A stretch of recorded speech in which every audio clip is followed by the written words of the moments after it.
Oh, that's kind of cool. There's a little lag on the phone. Oh, What's up, everybody? Let me turn that off. What's shaking? And we come sliding into third base on our face, and we're all out. Yeah, and it's oh, your first live episode? Excellent. Well, welcome. And we're late, and it's all my fault. Kind of.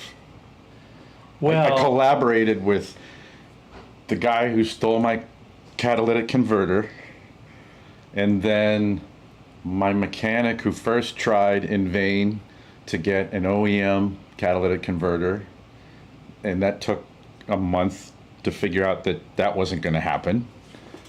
And then the aftermarket one was supposed to be in this week, and I finally got a call this morning saying that the parts just came in today, and my car will be finished on Monday.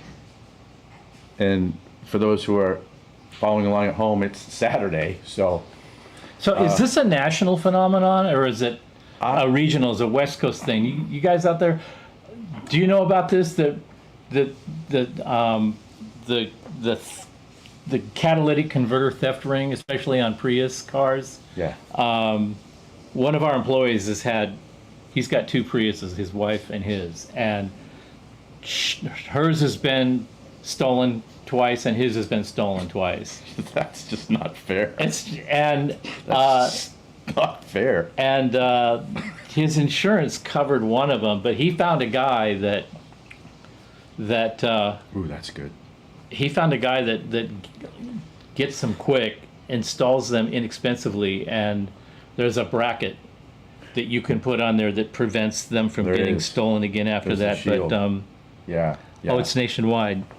Oh yeah, and Kelly's saying Weld some metal bracket or things. And I'm getting that done. But here's kind of a funny thing. I don't know if you know anything about this, but my neighbor, actually in my building, he has like this crazy Indiana Jones Jeep thing that has two catalytic converters underneath there, and he got them, ganked, and then his mechanic put one OEM version in, and then an aftermarket version in, and his car got hit again, and they only took the OEM. So when I found that out, I'm calling my mechanic going, no, I don't want the OEM. Like, get the aftermarket one and just put the shield on there. So, and then here's another thing, like talking about, is this a national thing? I had to take an Uber here. Do you guys get people like Uber drivers canceling Well, that's your a rides? big thing here. That's a big thing here. They drag it out really slow, hoping that you'll cancel, and then you pay the fee and they make the money. I've had some kind of thing like that where they drag out getting to you so that you cancel, and they can still get money without taking the fare, and you have to pay a fee or something for canceling. Well, this didn't happen this evening, but I had, Uber has you have to wear a mask policy, right? Mm-hmm. So I'm waiting outside my building with my mask on. This guy pulls up, he takes a look at me in his rearview mirror. I have the mask on. He looks at me and just drives away. I look at my phone, your ride is canceled. I'm like, what? And then I get like a nasty gram from Uber saying, yeah, it was like a lecture. Well, your driver said that you didn't have a mask, and so he canceled, and you can't use our service if you know what I mean. I'm like, this jackass looked right at me, and I don't know what it was. Like, if I look like big bad scary guy who's gonna. Yeah, well, I've been hearing so many of these different kinds of stories. And Uber is like twice as expensive as it used to be. That's another fun thing that I've been noticing. So it's we're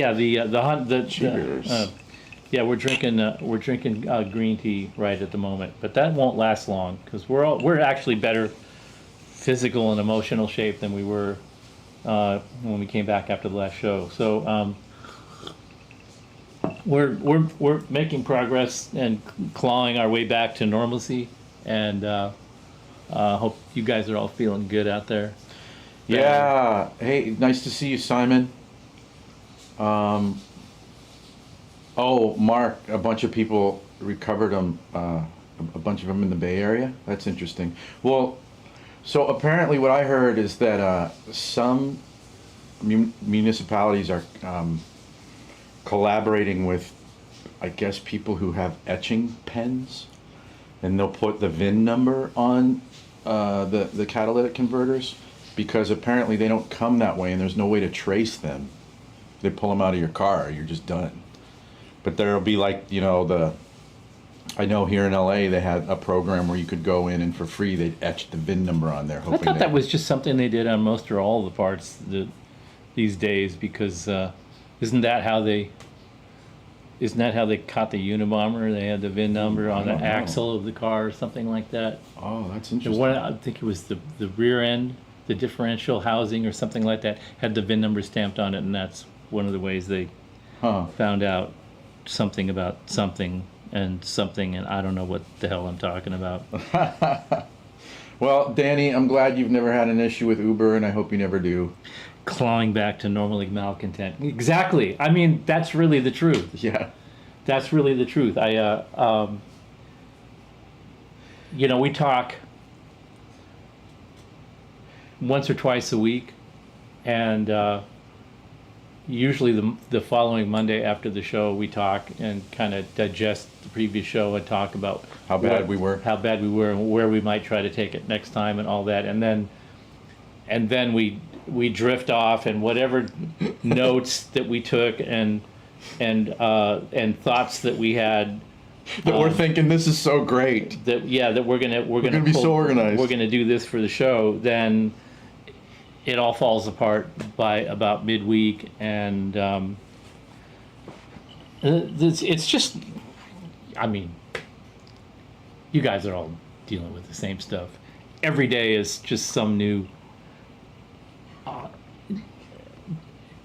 ridiculous level of insanity, and an escalation of insanity, a daily escalation of insanity. Right. Life is officially a reality show now. It's all been the pretzel has completely connected. It's all turned around. The first show that I really binge watched was the X-Files. Oh, yeah. And Mulder and Scully. And then I watched a couple of reality show things, and I could only get through a couple episodes. That wasn't my cup of tea at all. The next thing that, I mean, when all my friends were all freaking out about The Sopranos, that didn't do anything for me. Yeah. And my mom freaked out about Mad Men, and that didn't do anything for me. But when Breaking Bad came out, and I watched the first episode, I was hooked right from the first episode. I could not miss an episode of that once I saw the first one. I saw that all the way from the beginning to end, from the time that it started broadcasting until it was over. And that was a ride. And then there's been some other shows like that where they really refined this technique of just, it's like the 50s Saturday matinee, where you'd go to the Buck Rogers, where you'd go down every Saturday. You'd go down to the theater at noon to see the next episode of Buck Rogers. Yeah. And then they would have some really ridiculously edited cliffhanger thing. And when you went next Saturday to see what happened next, the beginning of the episode where they showed you what happened, the recap was different than where they actually left up. Yeah. Yeah, and there's a writer's term for that, where they talk about the suspension of disbelief or whatever. That there was, it was like a known thing on these episodes that they would change the premise of the recap a little bit to make it fit the next script. Why? Probably because the writers are like under the gun, getting paid nothing, and they have to write the script for the next episode to be in the theaters the following weekend. Whoa. And, well, I got this great story, but it doesn't really line up with the previous one. All right, well, change the recap. You know, it was just like, it didn't matter. Do you think it had anything to do with the whole commie scare thing in Hollywood? You know, with like, get rid of these writers and get new guys in. I don't. Well, it's kind of. It was sort of around that period of time. Yeah, it could McCarthy be. Could be. They're just like, yeah, Joe's not available this week. Get Karen. Yeah. And Karen. Well, I didn't really like the way they wrapped the last episode, and I'll just change it a little bit. And she doesn't say anything until it's already done, and then they go, hey, wait a minute, that didn't like. Hey, I had to make it work. Well, what's funny about that is if people are making, you know, if we're thinking about sort of idealized 50s America, you know, and kids going to see those shows every weekend, like, you're going to be talking about them at school all week long. Yeah. Like, what's the next episode going to be? Yeah. And so it's like cemented, crystallized, whatever you want. Like, you know what happened. It's not like, wait, this isn't. You're like, hey. Yeah, exactly. So, but Breaking Bad was just the perfect expression of that.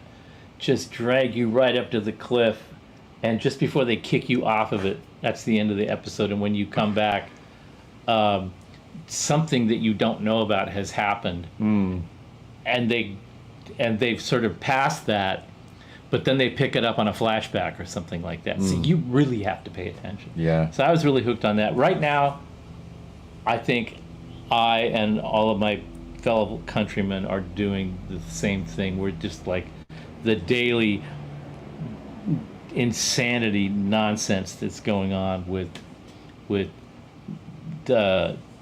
TDFG, which is short for the disgraced former guy. Oh, the hashtag. Yeah. It's like the best reality show on the planet right now. Okay. Because it's one of those things, you always see this on Twitter. I follow some comedians and writers and lawyers. Yeah. And the common comment is, you couldn't write this. You'd get fired if you tried to write this like this. Yeah. They'd think that you just had no imagination or you were insane. I would buy that. And with well, my question to you was going to be, like, we're talking about, I mean, you know, obviously not just politics, but everything, like with the global supply chain stuff, and with everything feeling as chaotic. Like, what I'm always curious about is, I know that humans have the tendency to misremember the past, and certainly over idealize. I think it's called like historical nostalgia. You think that periods before, you know, like, you'll think your childhood was so much better. You know, well, it's like, well, of course your childhood was better because you weren't paying attention to politics and global supply chains, and like the worst thing that happened, you know, unless your childhood was truly horrible, was like, I don't have enough popsicles in the freezer or something, right? Like, life was easier when you were a child, but when you have been an adult for a while and you're thinking, yeah, right now is a pretty crazy time. My question kind of myself is like, is this just the way life always feels? Like, is it truly ratcheting up over time? Or is life just difficult and we tend to experience whatever's in our face in the moment as like the ultimate version of chaotic existence? Well, what were my parents dealing with when they were the age that I am now, or the age that you are now? What were they dealing with? They were like, you know, when you were a little kid going, yeah, everything's great, and they're like, you know, they're like telling you everything's great and taking you to the park and all that, and meanwhile, it's just like Well, my dad worked at my uncle's furniture shop for a short time in between jobs that he really liked. So he was in between gigs, and so he agreed to go work for my uncle. My uncle was a huge taskmaster, jackass, and he hired family members, and then he would abuse the fuck out of them. A huge taskmaster jackass. Yeah. He was actually HTJ. a good-hearted person who he would just violate family boundaries all the time, and so he would he would help you out by hiring you to work at his shop, and the premise was, hey, it's just to hold me over until my next gig, and he was like, yeah, fine. Mm-hmm. But he was like an awful taskmaster for that. It was almost like, hey, I'm helping you out, so I'm just going to brutalize, make this the most miserable experience it could possibly be for you.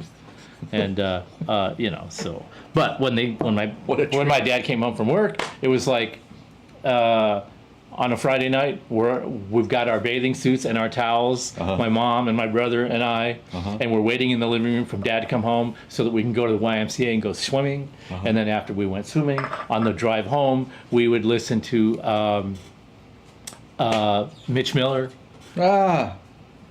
The Mitch Miller sing-along radio show on the way home, and life was wonderful. That my dad didn't.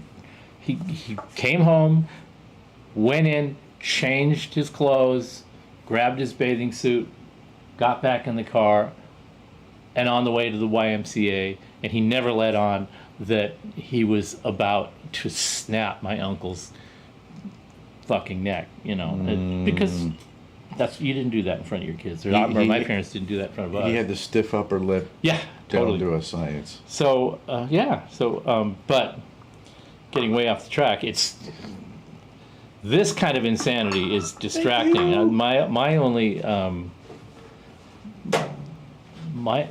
relief is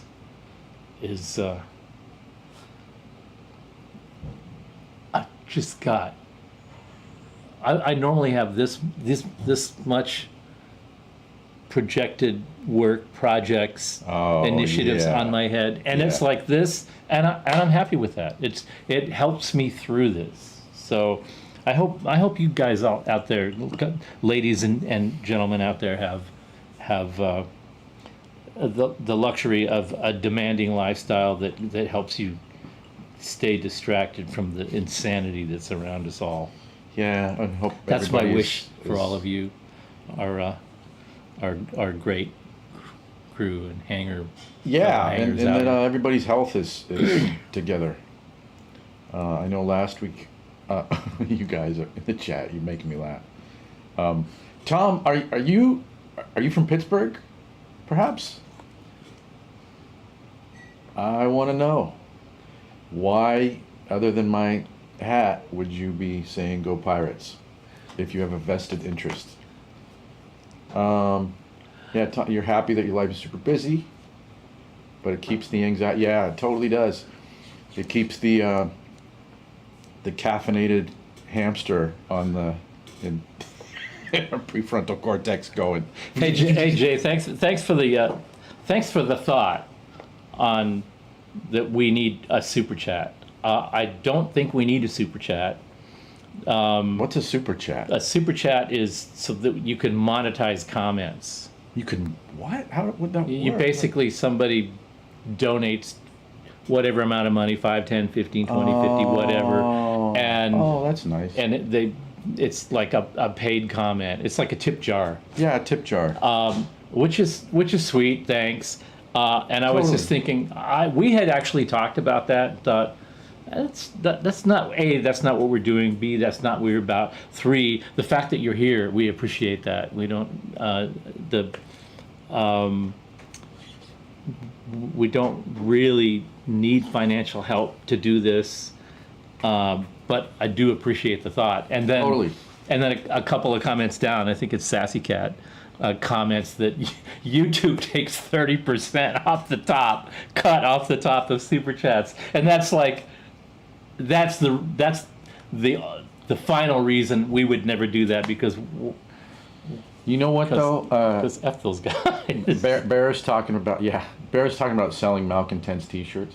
That might be kind of a fun thing. See, swag would make sense because we got a whole crew of folks hanging out. we actually have talked about it. There's a few ideas that we've kicked around for Malcontent swag. We'd sell 5.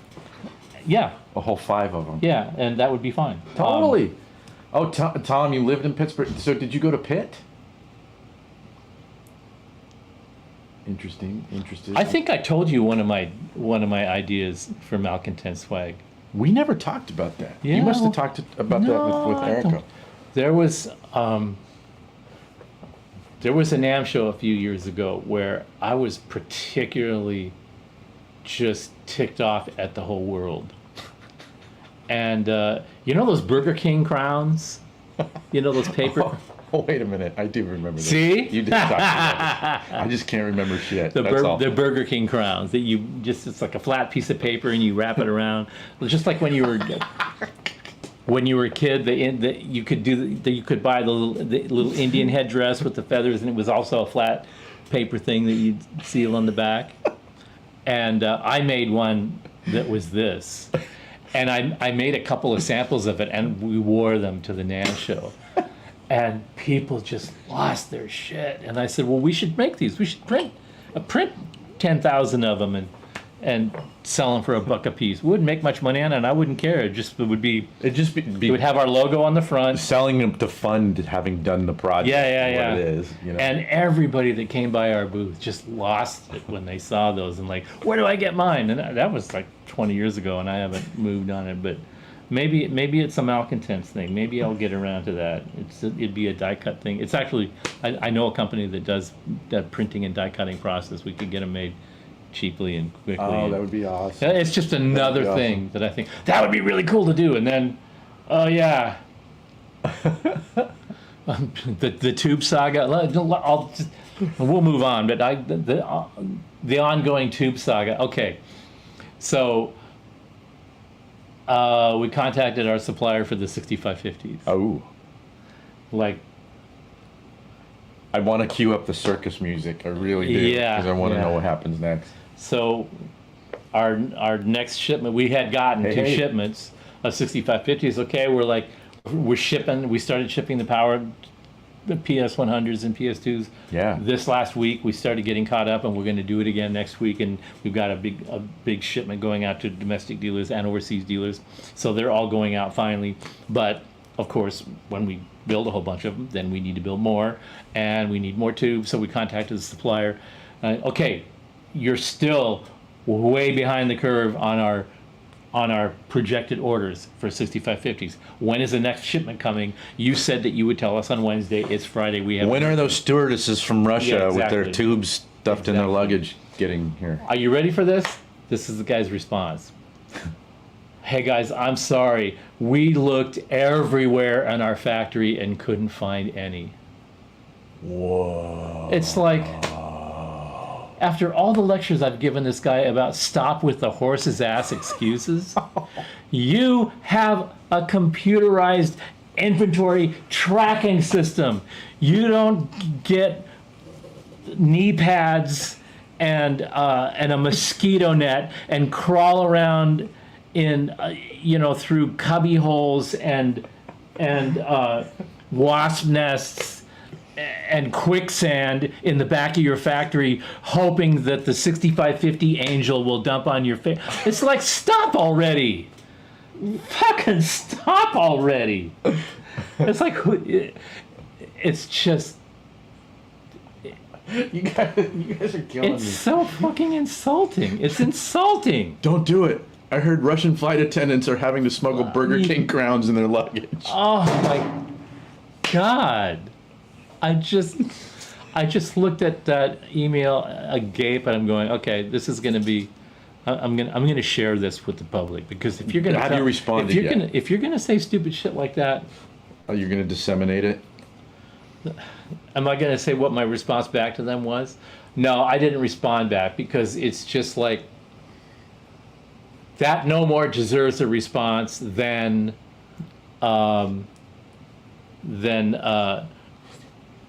the FBI planted evidence. It's that insanely stupid of a thing to even have come out of your mouth. To even justify it with a response back is just. It's one of those. It's a complete lost cause. Yeah. Tom, I saw your answer about your sister going to Pitt and you going to Duquesne. Thanks for answering. I was born in Pittsburgh and I lived there until I was 4, so I don't know the city very well. I've been back a few times, but it is my roots. It's my roots. So you know what? We're supposed to take questions tonight. And we will take questions. Before we take questions, we're going to talk about some other stuff. Well, we can talk about what we're we got a little sort of food and drink theme this time that we had mentioned before that we were going to talk about, which was we've got some sake. So we're going to try some sakes today, and we're going to stick with our Japanese theme a little bit, along with the sake. We've got edamame. We've got edamames, which, if you don't know what edamames are, they're boiled and salted soybeans in the skin in the pod. So you boil them in the pod and you salt them and then you pop them out of the pod. And it's a popular bar snack in Japan. They go great with beer, and if you're drinking beer in a bar in Japan, you're probably backing it up with sakes. And you're not always drinking sake at the sushi bar, but you do a lot. You also drink sake just because it's a traditional drink. And we also have shishito, which is a kind of hot green pepper that is sautéed with soy sauce and that's it. I'm excited.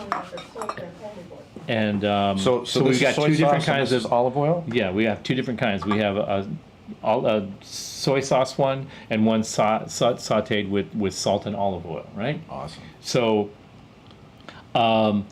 the shishitos are interesting because they're very batch specific with regards to how hot they can be. It's just it's like a total gamble. You can get 5 that are really mild and go, oh yeah, this isn't a very hot batch. That's not really going to hurt. And then you Aspen Pittman rating system. Yeah, and then you get one, and then you think you're all safe, and then you get one that makes your eyes literally just melt down your face, and so.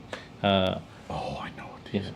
And then we have rice balls. We have Japanese rice balls, which are triangular balls of rice. These have got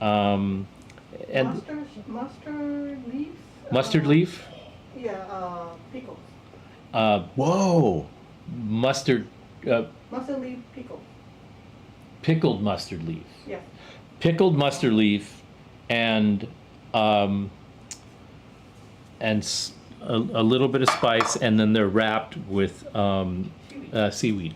Ooh. And so that's what we're gonna like snack on that, and we're gonna try a few different kinds of sake. And does Nico-chan want to come on and do a history lesson about why we're having sake?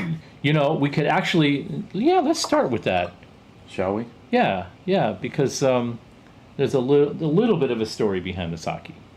Well, it just so happens that we have an intro for this segment, and it goes a little something like this.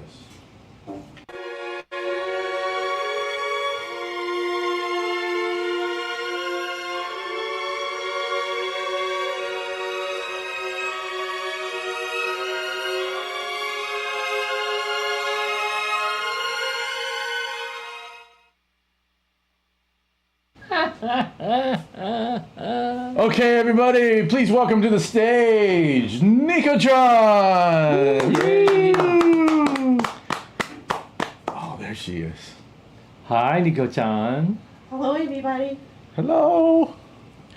Oh, should I say konbanwa, which is good evening.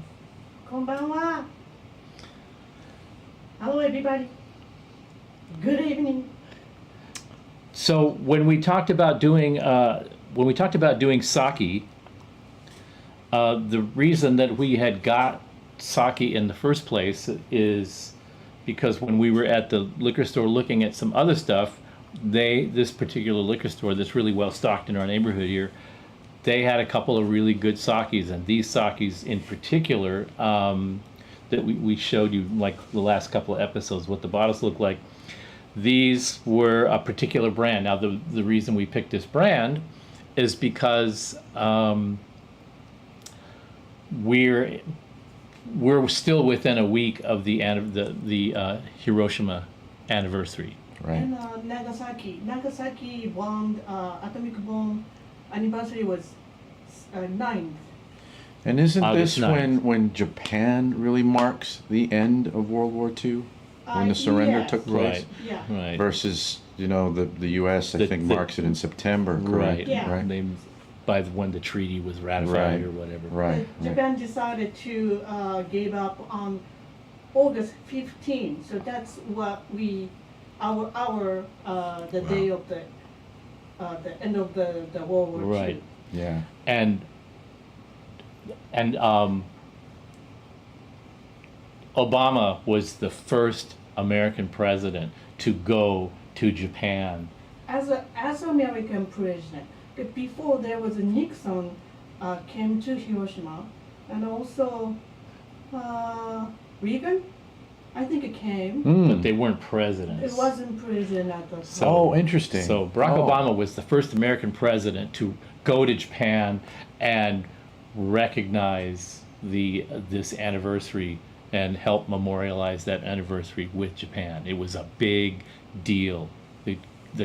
The Japanese people really, really appreciated that. And he had a good relationship with Shinzo Abe, Prime Minister who was at the the prime time. minister at the time. Now, Shinzo Abe has a really interesting story in that he was originally the prime minister. He'd been in Japanese politics for a long time. And the prime minister position is a really tough seat in Japan. And most people can't hack it, and they usually get in and they bail pretty quickly. And he came in 2006, and he bailed in 2007, and everybody thought, well, you're just like another one of those guys that just can't hack it, when he said, I'm going to stick to the job. The problem was he had this really bad colitis. Disease, yeah. Just- It was a really severe it was a disease very at that. severe case of colitis. And he's dealing with this the and it entire was- time. He's dealing with. and he's like trying to deal with this really incribly tough Yeah, but basically position. the doctor stopped. Yeah. He had to quit. The because doctor of told him the- you have to give up the post or you're going to be dead. And so he gave up the post in 2007, and everybody was really disappointed with him. They said it was because of the colitis, and a lot of people were going, nah, he just couldn't hack it. Yeah. Well, he battled that. He worked on that and worked on his diet and worked on his health, and he came back in 2012 and won the position back as prime minister, the first time in Japan history that had happened. Wow. And he remained the prime minister for, I think, 2012 to 2020, so 8 years. So he served the longest term as a Total of prime 9 minister. years, longest in the history. Longest in the Japan. history of Japan. And he, by coming back and really sticking to it and giving it his all and doing a lot of things for Japan economically and politically, he really gained the respect and admiration of the Japanese people. So, and then when he met with Obama, they really were of like mind, and they got along really well. So when Obama went to Japan to commemorate the Hiroshima anniversary, Shinzo Abe gave him a bottle of this brand of sake. Of course, There's a he- bunch of different levels of yeah, it, he and gave Obama was like a $300, and one bottle was yeah, $300. it's like a $300 bottle. Of course, I could buy it Yeah. if I was really saving money, but for today I got like, I don't remember how much I paid for Well, I think one was about Well- $25, and one No, was this one was 50, I think, and this one was 100. I 50 think. and 100. But you should still be able to taste the character. Well, of- you know what's really interesting about the different qualities of sake? I don't know anything about It's- sake, so this Well, is. sake is made from rice. It's a rice Uh-huh. wine. and the different qualities of sake are delineated by how the rice is processed, polished, Huh. and Okay. See, I don't know much about rice production either, so I'm a little lost. right. Well, there's a process of polishing the rice. Now, what is polishing the rice, Nico-chan? What does that accomplish? What accomplish? Yeah. Sorry, I don't know anything. I came from Japan, but I love bourbon. Sorry. But you told me about the polishing the rice. Yeah, just trying to get the best part of it possible. So so the rice gets polished, and the more they polish it and refine it, the higher quality the sake is that's brewed from it. And I read a little So you bit have your about why. Squire rice all the way up to your Tom Anderson Yeah, pretty rice. much, exactly. Yeah, right. So what determines the quality of the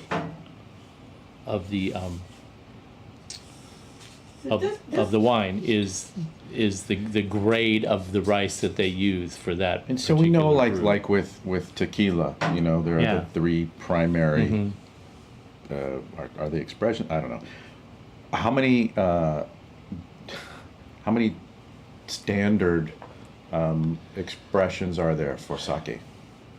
Is there such a thing? They go by a number like 30 and 23 and isn't it? That's a 45, so it's like they polish the 45%, and then this one down to the 45%. And that one is down to the 23%.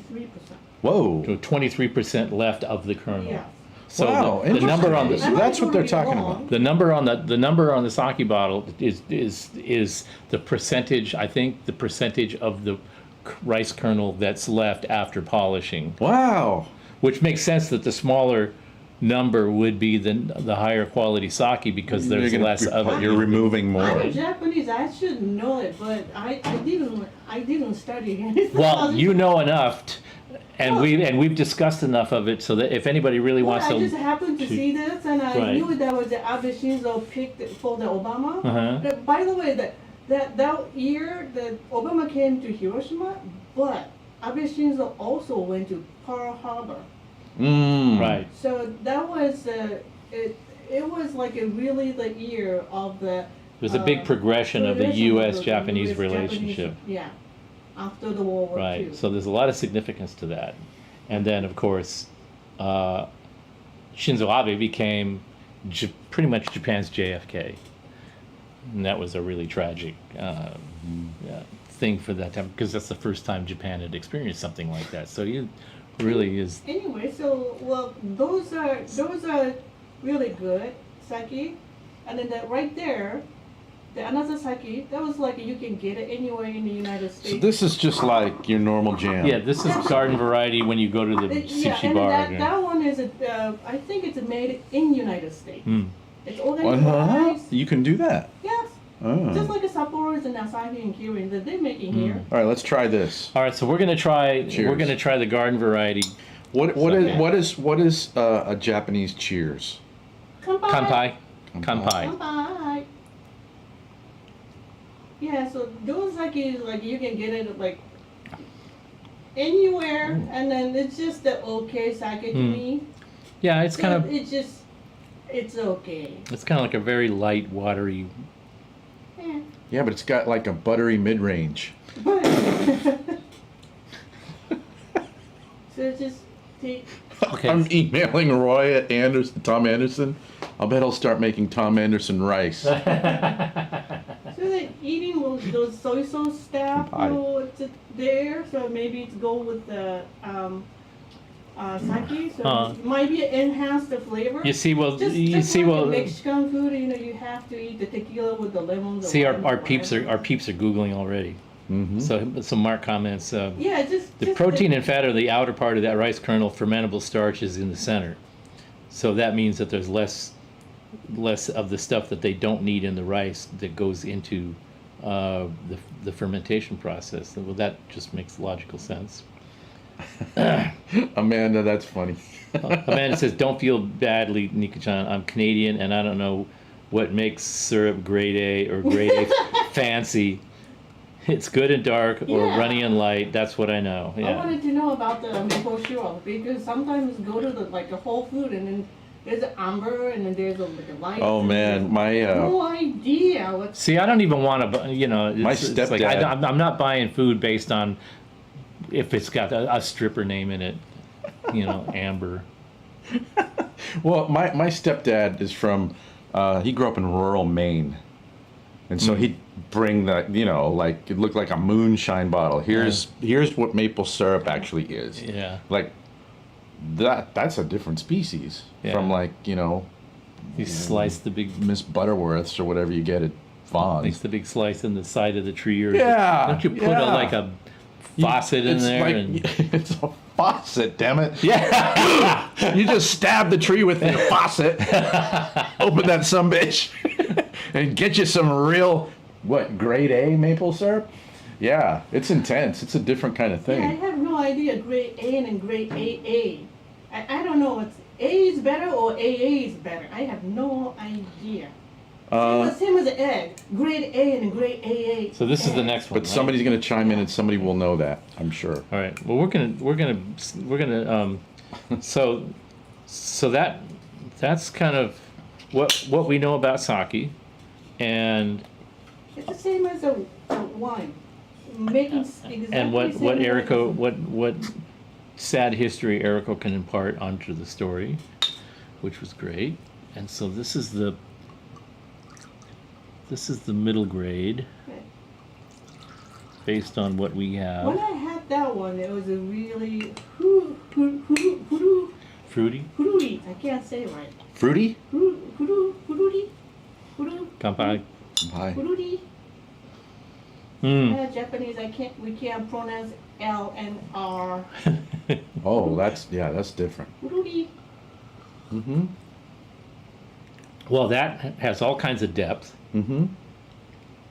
It does have a fruit, but it's not a specific fruit because it's not a fruit. It's not fermented from a fruit. It's fermented from rice. But it has a, what is that? Almost a, Well, I'm gonna say this. When I it is buttery. wasn't thinking about identifying it, I had two things that my brain threw out, and now that I'm going, I'm not sure I can identify it. One was a grapiness, and the other one was black currant. Hmm. But that doesn't quite hit it either. Not the green apple? No green apple? No? No, I don't get any green apple in there. Speaking of L's and R's,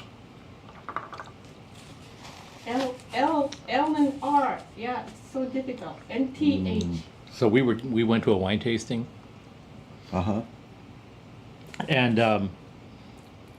there was some Chardonnays and some Pinot Grigios and some different things. Sauvignon Blanc. Sauvignon I Blanc. really love.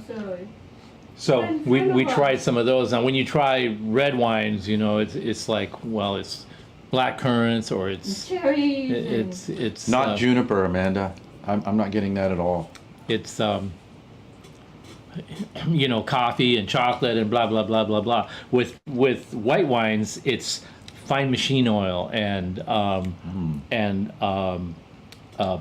asphalt and Yeah, there's a lot of kind of the Asphalt. varieties. the varieties of these sort of mechanical Yeah. related, oil related. Which that doesn't mean it's bad tasting. It's just a hint of those.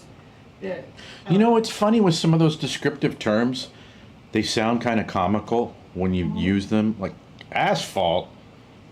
But it's kind of like, just stick with it, Yeah, think yeah. about it. Yeah. Doesn't necessarily mean you're eating, Right. the road. Like, just think about it, it's a hint of it, a little note. And, Yeah. So we're tasting these things, and they had this.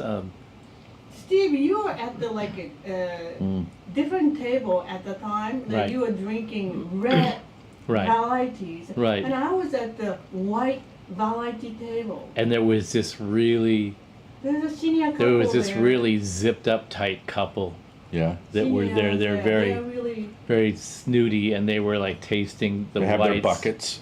to spit into. Oh yeah, they had it. Yeah. Yeah, the whole bit with the guy had the ascot. I mean, it was just really obnoxious. It was very obnoxious. Should we do ascots? Yeah, we should try that sometime. And so Nico-chan goes up and she tries one, and her car, the clutch had been slipping in it. Oh. It needed a new clutch. So when the clutch would slip, you'd smell That Yeah. was the burning clutch. Oh yeah. Right. Oh yeah. Uh-huh. So, going back to the R's and L's, Japanese people have difficulty pronouncing R's and L's. Ascot swag. Malcontents ascot. Ooh, yeah. We'll cut you I in love on that. We'll cut you in on that, Mark. Yeah, I love that. So, Nika-chan takes a sip of this Pinot Grigio or No, it's Sauvignon Blanc. Sauvignon Blanc. And And- it tastes really good. and she goes, Wow, that tastes just like my burning clutch. And those two. and that couple just looked straight ahead and went dead. It just, Their eyes went dead. It would tilt. Same as the person out there and then pulling the wine. They all tilted. They all just like went. And I didn't know what's going on.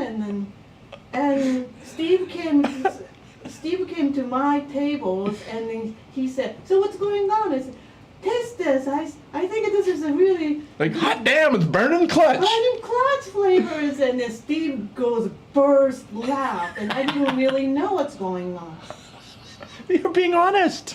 My burning clutch. That's what I said. Yeah. She said, "Just tastes like," because it was her car. She goes, Oh, "Yeah, it nice. tastes just like my burning garage." Oh. And know what? all the blood went out of this woman's face. It was see, that was worth the price of it. That is beautiful. Yeah, beautiful. That is See, beautiful. living here is over 20 years. I'm still using the Ellen Army stick. They so wanted to string her up and Oh man, that is. have her tarred and feathered, but they couldn't say anything. It was just wonderful watching them having to just bite their lips for all of it. You know, I remember turning my my stepdad onto Lefroy, and talking about things that sound horrible, but you're intrigued by them. Like, I gave him a dram, and he's drinking it, and he says, he finishes it, and he says, "That tastes like my old leather work boot." And you think he's saying, "I hate it." He's like, "Give me another Give me another one, yeah. Yeah, there's something very not these rich fruits, but like can't figure this a out. mild green apple kind of thing with a little. All right, so open It's it. almost like there's a little bit of caramel way in the back. It's not very prominent. Yeah, I Open can see another that. one. Okay, so now You know what? What's actually one of the things that's really interesting to me is I don't get any kind of alcohol spirits vibe from this. There's no, like, what's the ABV on that? well, it's wine. It's Yeah, like but it's- 16, it should be like 16, between 16 to 20 something. Well, let's see. 16%. 16%. This one's 16%. Because it's a wine. It's a. Same And that's with the one that we just had? No, Yeah, we yeah, had that this- one. This one. This one's gluten-free, by the way. Ooh. This one. Hot dog. And you said that it was made in USA, but this says it was made in Kobe. Oh really? I thought it was made in here. The ingredients: organic rice and rice koji. What's rice koji? Koji is like a booster for fermentation. Ah, okay. So It's this a- one that's says a natural thing. It's a Fermentation steroids. fermentation, yeah, like a Yeast. yeast. Yeah. That's also difficult to pronounce. So this one says yeast. high quality Yeast. organic rice Yeah. and spring water from the famed Mount Rokyo. Huh. Mount Roko. Mount Rocco, yeah, it's a famous. Full body, mountain. smooth and versatile, which means bland, I guess. This one, Just real quick, Simon, I haven't had the crystal skull you guys are talking about. Have you? Does this sound familiar? no. Maybe we'll get into that at some point. It sounds hysterical. That should be Yamaguchi, I think. State of Yamaguchi. I think. This doesn't say. It just said they're both of these are 16%, and these are both produced and bottled by Asahi. And Asahi's parents' company, but Asahi's they have the factory in. Would you like to pull a string? I will pull the string. It's like I'm gonna pull my finger. yeah, see, this is the beauty of Japanese packaging. It's always about the. Would you like to wear this, Nico-chan? Yeah. It's always about the paper, this delicate sort of wrapping style. I love that. You know, it's simple, but it's really elegant. It's the texture of the paper. It's this purple color. Yeah, but I'm wasting. Well, we won't waste it. I don't like We won't waste it. We'll use it for labels for Christmas cards or something. Okay. We don't waste anything around here. So the top seal is the same. So really, just the difference between this one and the last one is just the grade of rice and probably. Some Okay. people said that the 45 tastes better than 23. We're Even about the to find out. price is double the difference.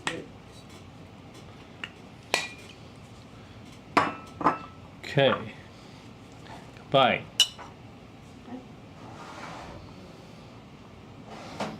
Can I have that too? Mm. Can I have that too? Now that doesn't taste remarkably different, but it's deeper and richer.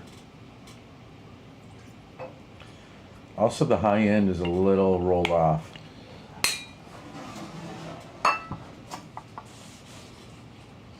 Every week or every other week,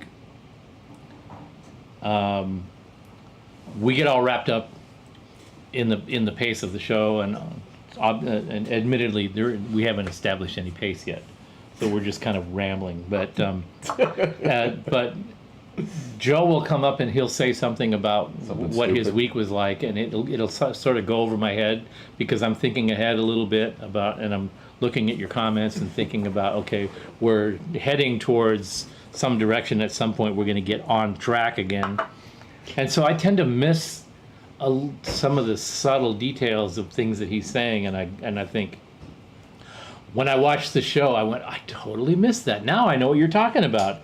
And Oh, when you watch it back? yeah, when I watch oh. it back, I go, oh, like the episode of you falling off the roof of Of SoFi Stadium. a SoFi Stadium.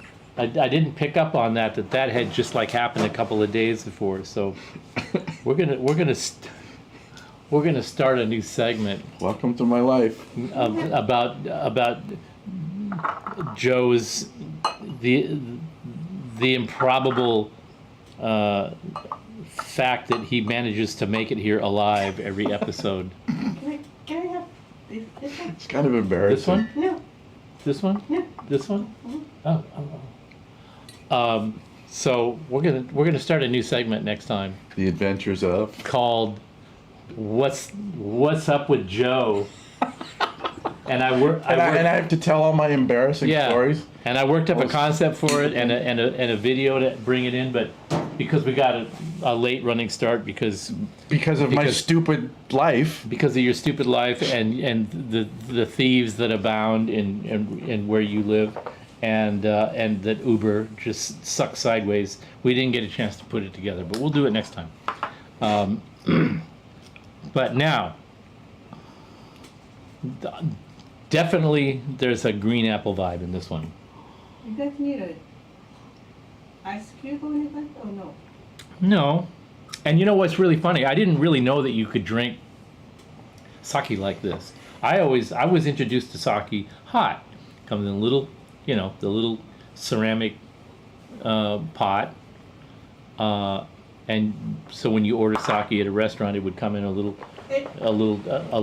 clay. Hot sake was trick. They do that.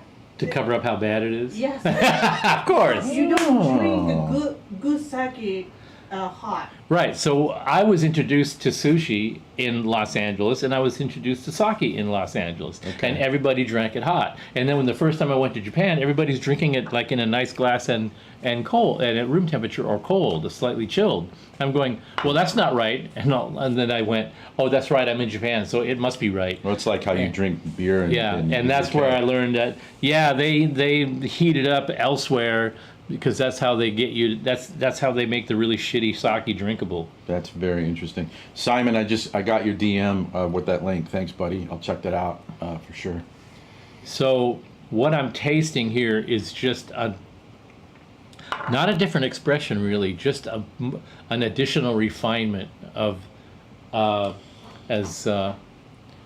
who was it that mentioned that? What's the difference in? Was it Jay? What's the difference in cost between those two bottles, if you don't mind me asking? Oh, 50 and 100. Okay, now here's the funny thing about that. 16.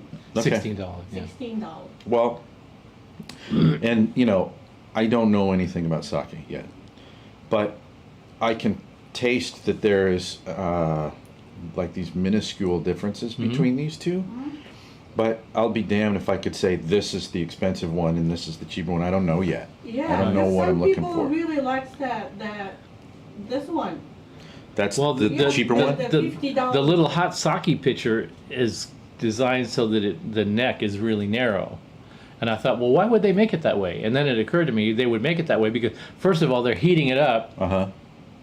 But if you heat it up, the alcohol in it would evaporate quickly. And you don't want that. You want them to get drunk so that they'll keep drinking it.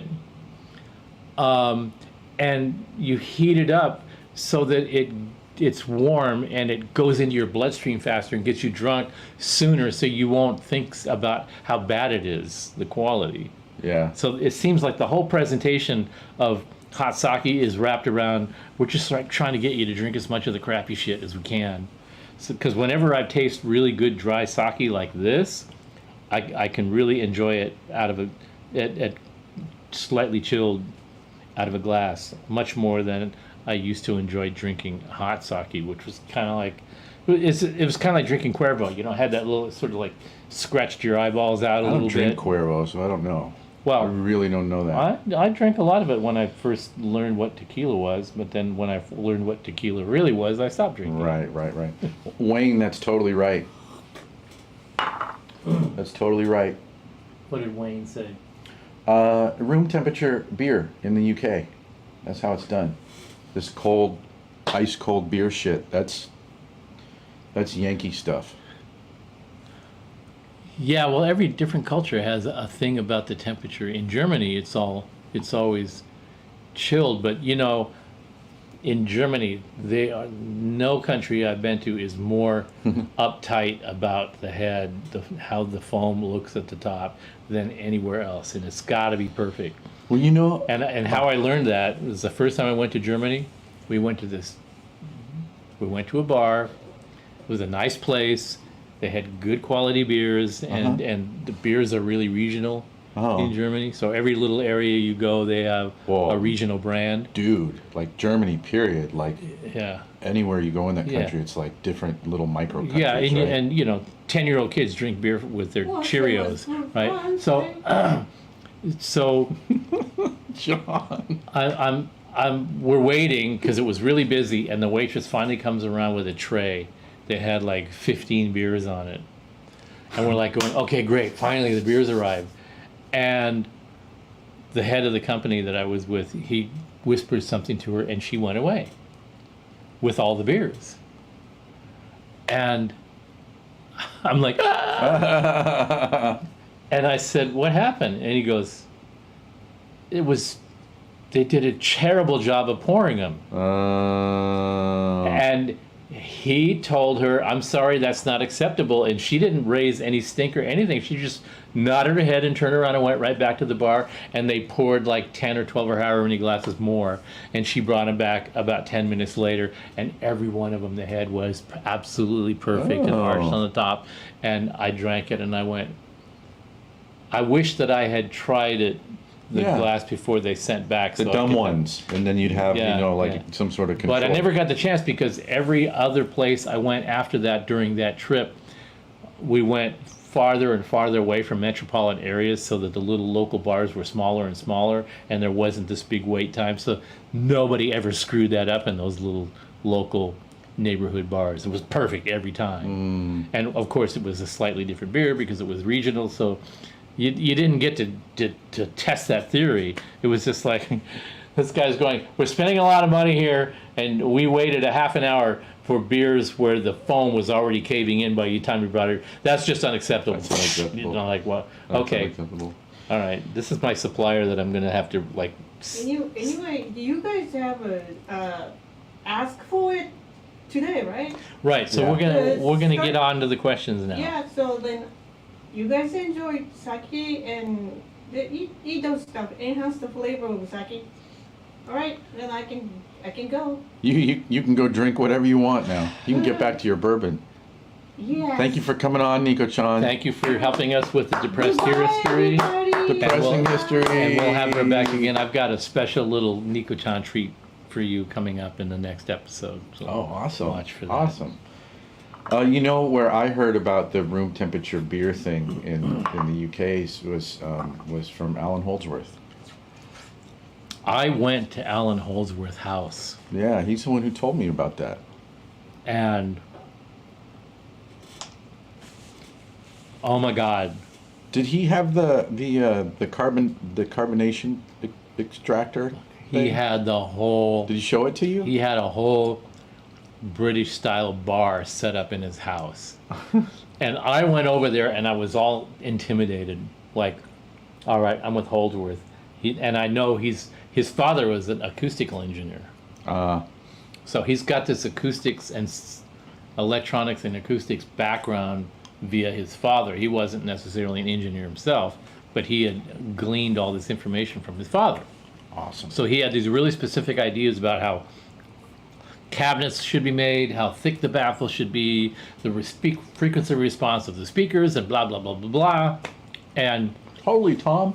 we had a little bit of a conversation about that, and I thought, okay, I really got to be on my toes. I can't get drunk because this guy is going to start quizzing me. And he did start asking me some questions about front loading versus rear loading, and why we front load the speakers in our amps, because the very first 212 combos we made, which was at the time that I was working with him, the Pitbull 100, the Pitbull Classic 100 watt 212 combo had front mounted speakers.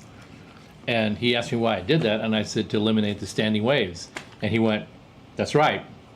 So I know he was like testing me. Okay. And then after that, I thought, okay, well, is this going to be like however long I'm hanging out here? This is what it's going to be like. And that was the only question he asked me about that. Right after that, he switched gears. A friend of his came over, and they went right back to this part of his house where he had this whole British pub that he had built.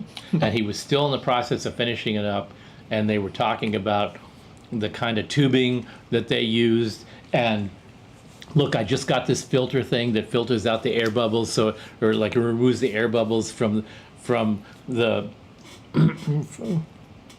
from the taps so that it doesn't contaminate.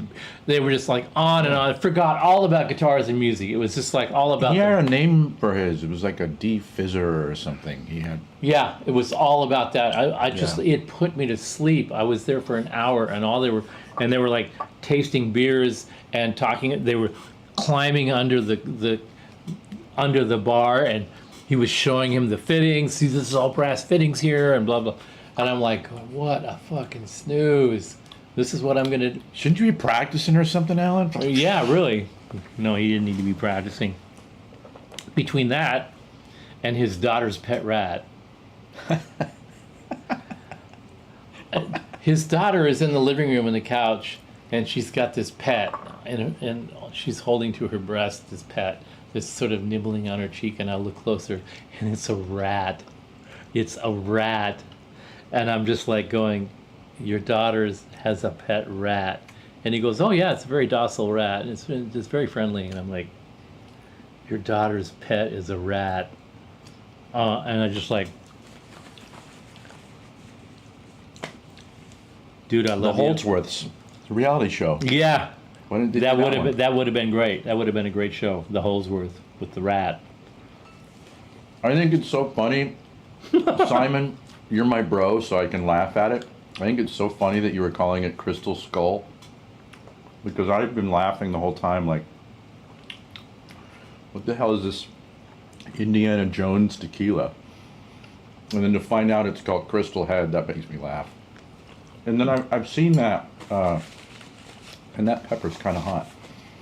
It's catching the back of my throat. What is that tequila in the skull bottle? The skull tequila. Who does that? Yeah, it's the It's actually not cheap either. something with a C. These peppers. Cajole or Rule. Cajole or With I that don't salt. remember the name of it. Friedman just like swears by that. He thinks it's the greatest. You know what? That was that one in the big blue bottle with it's sort of got the skull face thing on it, and I looked at that, and I ended up not buying it. I had 3 bartenders tell me that they thought it was like hyped in the sweetness, and that's actually absolutely what I don't like. So I didn't go for it. My favorite these days, my favorite tequila, actually my new favorite tequila for sipping is the Don Julio 1945. Wait, the one that we had? The one that Dave brought That's over. 42. 42. And I was just going to say, I was at a bar in Los Feliz last night. I'm like, they have a bottle in 1942. So I was talking to the bartender. I was like, did you know that's been discontinued? He's like, oh yeah, I heard about that. I think we need to start charging more. Oh, it's been discontinued? Yeah. Oh, really? Yeah. Huh. Well, that's Dave like, was saying that when he that was brought it over. my current. These well, are so good. I like the salt and olive oil one a little better. They're both amazing. Maybe I'm just used to the this is great too. I'm just used to the soy sauce ones because we eat them all the time. But the sipping tequilas is always going to be a good one. So if the Don Julio is discontinued, there's going to be another one of those expressions. My go-to tequila these days for making margaritas is the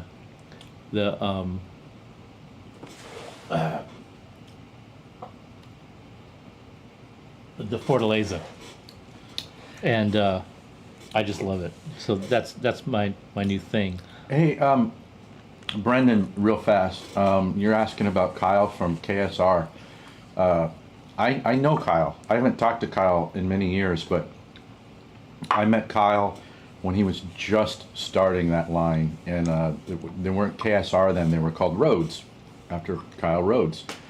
And Kyle is an awesome guy.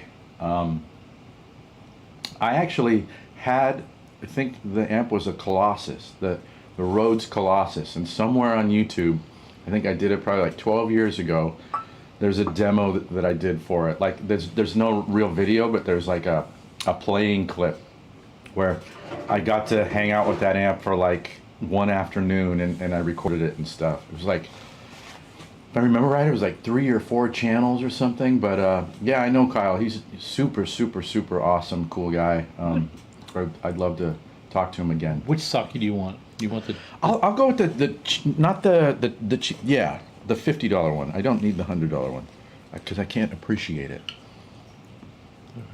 Thank you. Yay. Well, you don't have to. Anyway.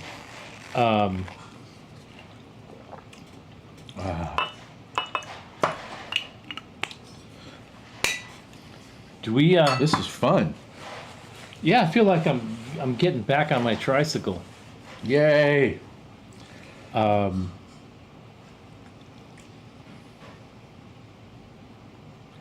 It sounds like there's a thought in there.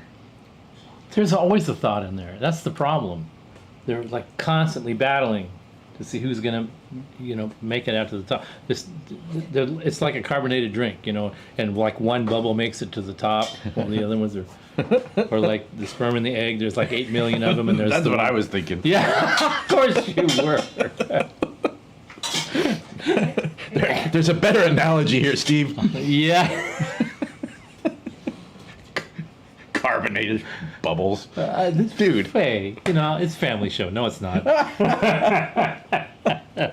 No, it's not at all a family show. Sorry. Tom says, sperm thoughts. Yes.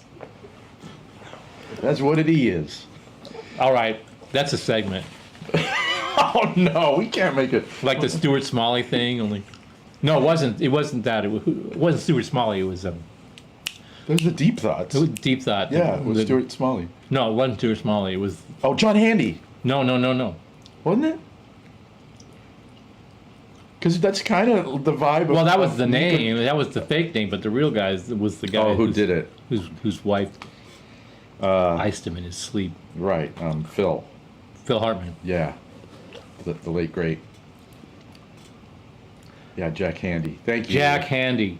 You guys are the bestest. Deep Thought. You know what I really We just like? fumble shit all over the place, and then they clean it up. Yeah. Well, they know that's what we're not here to support you. You're here to support Exactly. us, and that's why we don't need your money. We just need you to More fill editorial support. Yeah, to fill in the blanks. Exactly. And there are a lot of blanks, but my favorite Phil Hartman bits were the anal retentive characters, the anal retentive chef, the anal retentive carpenter. Oh, that was the best. The anal retentive carpenter where he All right. where he takes a circular saw and it's got a the little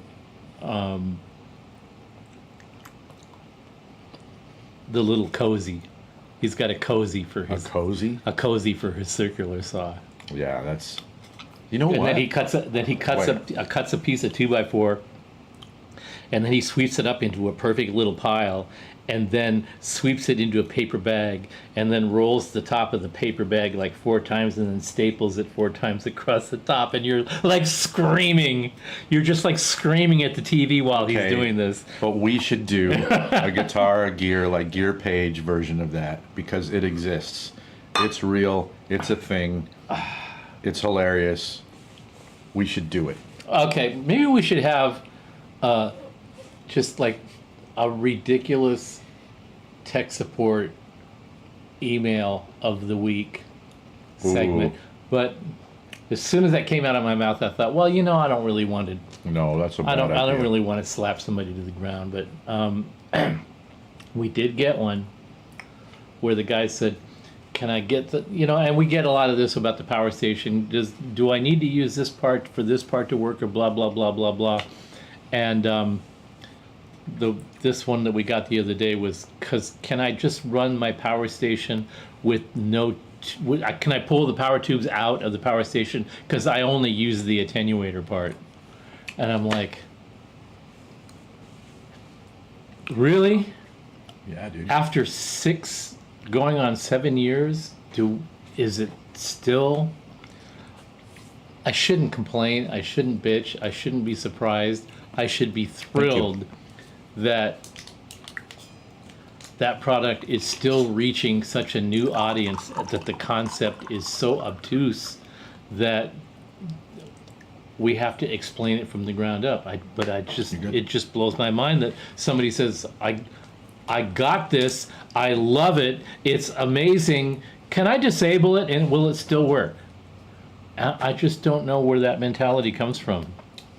But I guess they're going to the source, which we would rather have them go to the source. It's coming from his imagination. Than go onto a public forum where they get the whataboutism and the 14 opinions for people that they don't understand it any better than the guy asking the question. And they either have the product and they answer the wrong answer, or they don't, and they say, I don't know anything about it, I've never tried it, and I don't know what you're talking about, but you're wrong. The people that have 60% of the information, but they're sure they're 100% correct. Oh, yeah. Those people are a joy. All right. And off soapbox. Sorry. I haven't been on a soapbox for so long. I just had to let one loose. Can I cut the strings off my guitar? I only want feedback. Yeah, I don't want all that fret buzzing shit. I just want the upper harmonic squeal. All that wire on my pickups is such a pain in the ass. I mean, just turn after turn after turn. Isn't it really skinny wire? Isn't it hard for the signal to get through 40 gauge wire? Why don't they use 20 gauge wire? It would like be twice as much signal through it. I mean, come on, fuck! I mean, sometimes it's not even like the actual question that's the funniest. It's the when you're kind of thinking about what's the train of thought that gets you there. That's the one that makes me laugh. You know, we all are on a journey, and we're like slogging, as I like to say, crawling on our hands and knees through monkey vomit, just trying to absorb everything that we can possibly absorb every day to make our life just like 1 degree better than it was the day before. Mm-hmm. And yeah, we all do that. But I mean, if you really are that curious, there's a remedy. You don't have to just sit in a pool of urine and wonder what it's all about. You can actually go find out. It's tough. I understand. Sometimes I just don't want to know. But at the end of the day, you have to know something. You have to have a thought, and you have to resolve that thought so that you can move on to the next thing. You have to have it. I think I told this story. Like I'll say it out loud right now, and Say it out loud, like you're black and you're proud. I could do that, but that would be kind of strange for me to say that. So I'll say the other thing I was going to say. This probably doesn't sound like a big deal, but it was in my life. And I had this friend who was kind of like the guy who would work on my stuff. This is when I was like 21 or something. And what? Who said what? Make me laugh. Brent. Ben Tom. Humans essentially all want the same thing. They just have different names for it, and some have calls. Thank you. Thank you. Yeah. Some have calls. So this guy who would do this stuff, like he would work on my amps and he would mod my pedals and stuff. And we were also roommates. And just anytime I had something that needed done with that kind of stuff, and I mean, I would definitely mess around with a soldering iron, but if I had anything that was remotely technical, I would just take it to him and kind of dump it in his lap. And I remember one day I took actually I don't remember what it was. I don't remember what the problem was. But I brought it to him and I asked him, hey, can you do this thing for me? And I remember he looked at it and he went, let's think about this. I was like, what? Wait. Like, I don't know. It was just like this ding, ding, ding moment of like, oh, you don't know the answer? Like, when I bring you a problem, you don't automatically just know everything. Like, you have to think about it. And when he said that, it embarrassed me. I'm like, really? So what I'm doing is I'm basically bringing things to you and going, here, you think about it because I don't want to. And I remember going, actually, Chris, here, I'll figure that out for myself. And it changed my life. It's like, well, I didn't want to outsource my own thinking. Like, I'm just being a lazy kind of prick. Well, yeah, but you do have a really inquisitive streak, and you have gone down the rabbit hole and dug through these things, and I'm always surprised, even though by now I shouldn't be, that you let on that you know more stuff than you let on, especially like what goes on inside amplifiers and stuff like that. You've got a little bit of,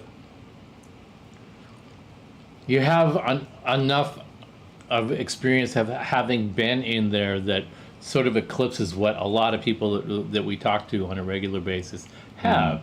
So that when you and I have a conversation about it, and I kind of go off the rails a little bit, you're able to follow me, and that's a pretty remarkable skill, because if you didn't have a brain and could wrap your brain around that, you wouldn't know what I was talking about. And you're the kind of person that would admit it and go, Oh, yeah.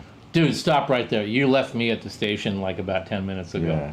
Well, I remember for the early part of my life, I wasn't that guy. I was the guy who really would nod. Yeah, yeah. And I'm like, I'm not getting any of this. And I just didn't want to be stupid. But at some point, I fixed that. Like, wait, stop. I actually want to understand this. I don't know what it is. Like, at some point, Well, you're... There's a certain thing that we have a lot of things that we find interesting that we don't necessarily want to go to school to learn them all. Yeah. Yeah. But when an opportunity to have a little piece of information about something that you're a little bit passionate about, that's like one of your 5 or 6 things down the list, kind of things that you wish you knew more about, but you'll never have the time to really pursue it. But when you do get a little morsel of information about that, you go, oh, all right, I'll just put that in drawer 3, slot 5, and you have that little 3x5 card sitting there that you can fall back on, and that's a wonderful thing to have happen. Just like with the catalytic converters, you go, oh, a solid logical reason not to buy the OEM one, because otherwise you just go, well, normally why you would not buy the OEM and buy the aftermarket one, because it's cheaper, and who gives a rat's ass? I just want it to be able to pass inspection next time. Right, right. But if you're the person that goes, okay, I'll pay the extra money for the OEM one because it must be better because it's from the factory, that's not necessarily true. But when it boils down to, if I spend the extra money to buy the OEM one, I'm also guaranteeing that they're going to be back. Right. Right. So at some point you have to be able to weigh all that and go, screw it. Yeah. Well, my pointed question to my mechanic was, are there any noticeable differences in performance in any way, shape, or form? If I go with the aftermarket version, he says no, none whatsoever. So that seems pretty easy for me. Tom, you'd rather buy nice than buy twice. I totally get that, and in most situations, I'd subscribe to that myself. But in this instance, man, like my catalytic converter was stolen, I think, either on July 3rd or July 4th, and I've been without my car since then. So, and it's like it happens in my neighborhood all the stinking time. So, buying nice will not really help me out right now. The condo I want to buy on top of the hill in my neighborhood has parking. So, like that, it's gated and everything, and problem solved. But until then, until then, it is what it is. So you said you distilled a list of some of the questions that we need to carve through.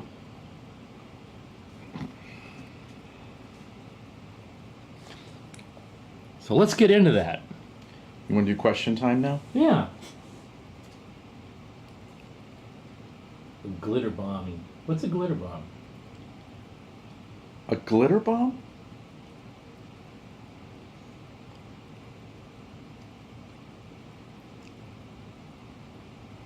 What's a glitter bomb? I don't know. Maybe Gormless will enlighten us.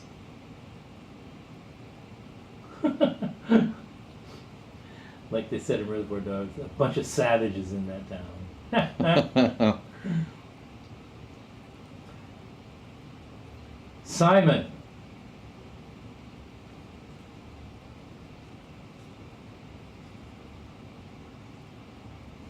I'm thrilled that you're getting your PLIR tomorrow. And you said, thank you, Steve, for another wonderful product. Okay. And I almost said something, and then I didn't. But I'm going to let you in on what my brain just did. I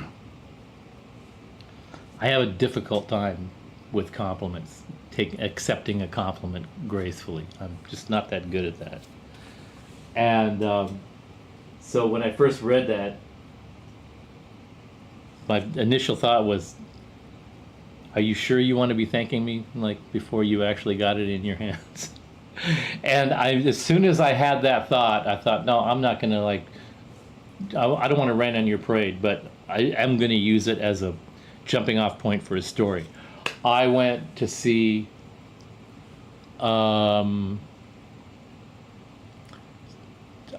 somebody at the Paramount Theater in Seattle in the 70s, late 70s. And the Sons of Champlin were the opening act. I don't remember who the main act was now that I think about it. It might have been Kansas. Huh. But I'm not sure. But I do remember that the opening act was the Sons of Champlin, who I'd never heard of. Bill Champlin. And when they came on stage, the audience gave them a really warm reception. And Bill Champlin steps up to the mic, and he's a big, long-haired, tent-headed hippie at that time. And he goes, "What are you so excited about? You haven't even heard us yet." And I thought, what a dick. And then they proceeded to just slay, you know. So it was like, all right, you can get away with that if you fucking kill it, if you hit it out of the park. And they weren't so green that they would just walk into in front of an audience that would be anticipating their performance.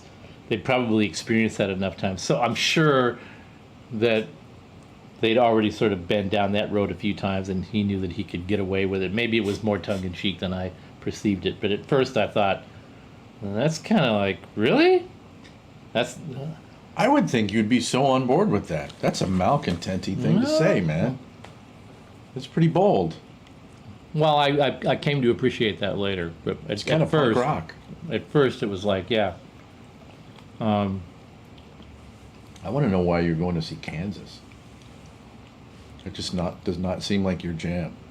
Well, they were very new at the time. Mm-hmm. And I don't think that I think their first album had come out and I hadn't heard it. Uh-huh. It was just like, in those days, you just went to a concert to go to a concert. It was like, it wasn't like who's playing. It's you went to the Paramount, or you went to the Eagles Auditorium, or you went to the venue, because they always had interesting stuff.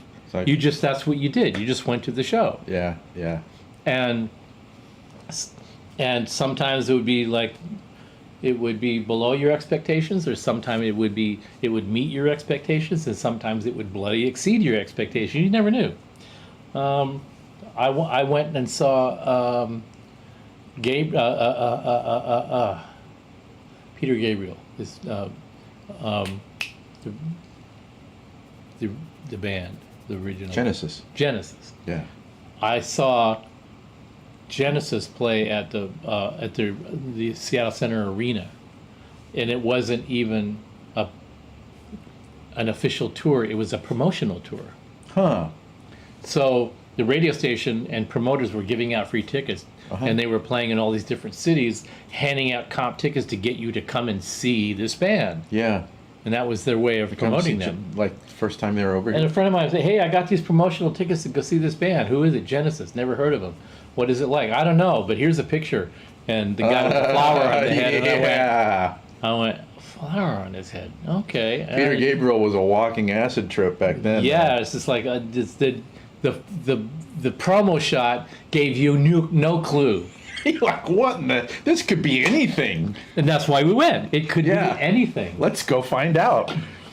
And the thing that I got really hooked on was his kick drum. He had his own kick drum. Oh, wow. Interesting. So he would use the kick drum to emphasize parts of the song. Yeah. He'd be holding the mic, and he would, like, when the song got really intense, he'd go, boom, boom. He'd kick on the kick drum. And I thought, interesting. This is what I did most of the set.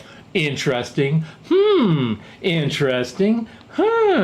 What kind, and the guitar players are sitting down, and they were like the proto shoegazers. Not only were they shoegazers, but they were sitting down shoegazers. It was a little Robert Frippish, Way Robert Frippish. right? And so I left there. I went. That's the first concert I went to, not expecting to get an adrenaline rush. I went there and I learned that what's going on the dark side of the moon. There's a whole thing out there that I don't know about. And, you know, and I'd be willing to explore that some more. I could see that because that's like the beginning of art rock. Yeah. Like if you hadn't heard that, like if you didn't have records like that yet, you hadn't seen any of those shows. Yeah. Like, oh. And you'd been in I hung Jethro with Tull, a lot right? of different musical crowds in Seattle, and I never hung with anybody that said anything about Genesis. I had no clue Wow. what that was about. The closest thing, of course, was King Crimson. King Crimson, yeah. Right. But you had been listening to Jethro Tull before that, right? That's pretty progressive. Yeah. They were much more accessible, even in their early days. Yeah, yeah. They were more. The first Jethro Tull tour was much more blues rock and kind of high energy than the real progressive stuff. The next album. Well, I don't see the thick as a. Was it Thick as a Brick? What was it? That's not the second album. I know what the second album is. That's not the second. The third album, I think it's like the drawing of them on the second album, right? That's the cover. I forget what it's called. It was I think it was Thick as a Brick, where they had completely evolved into a different thing. Oh, okay. Yeah. And it's kind of like Rush. yeah. You know, that Well, first of course, record it was a all rock over band, it was all you over know? the radio, so you knew what to expect. Yeah. I probably even had the album, knew what to expect, and went and saw it. But it was more cerebral. It wasn't like a boogie. In fact, I went and saw somebody. The boogie thing was starting to get tired, and we went and saw some Now it's ripe for being brought back. British band that I think. Somebody in the audience yelled "boogie," and the singer just like did this, and his head went down, and he takes the mic and he goes, "The next person that says boogie, I'm gonna come down and kick your fucking ass." And then they go on to the next song, and it was like they were more like of a pop rock kind of a thing. Yeah. British thing, and it was just like it would hit them the same way as if somebody had yelled "Freebird." It was just like, really, dude. I am done with this nonsense. Yeah, I saw. While you're formulating this, Jay, can you reformulate what you were asking about, and we'll answer it right here, right now. What was in just a couple Johnny moments. Rotten's next band after the Sex Pistols? It was Public Image Limited. PIL, yeah, Public Image Limited, and they played at the Palladium in Hollywood, and somebody beamed him with a bottle, and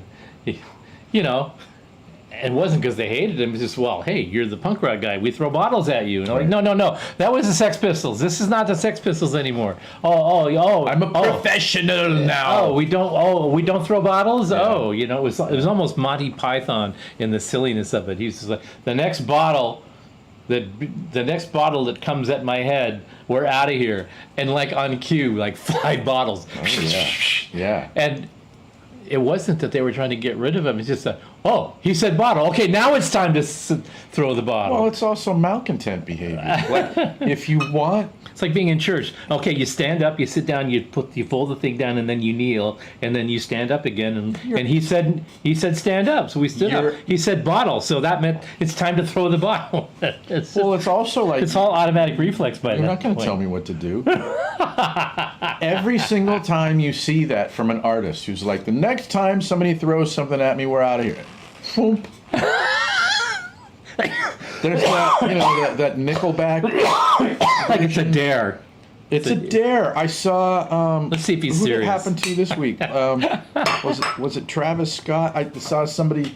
I mean, it doesn't matter. who's in the audience, what kind of artist it is, you know, what genre, whatever. Like, you tell the audience not to do something, they're going to do it. Doesn't matter who you are. Yeah, well, I learned that firsthand when I was with the Dickies and somebody threw something out of a shoe out of the audience, and I threw it back, and Stan, the other guitar player in the Dickies, he turned around to me from the other side of the stage and he yelled, "Don't throw shit back!"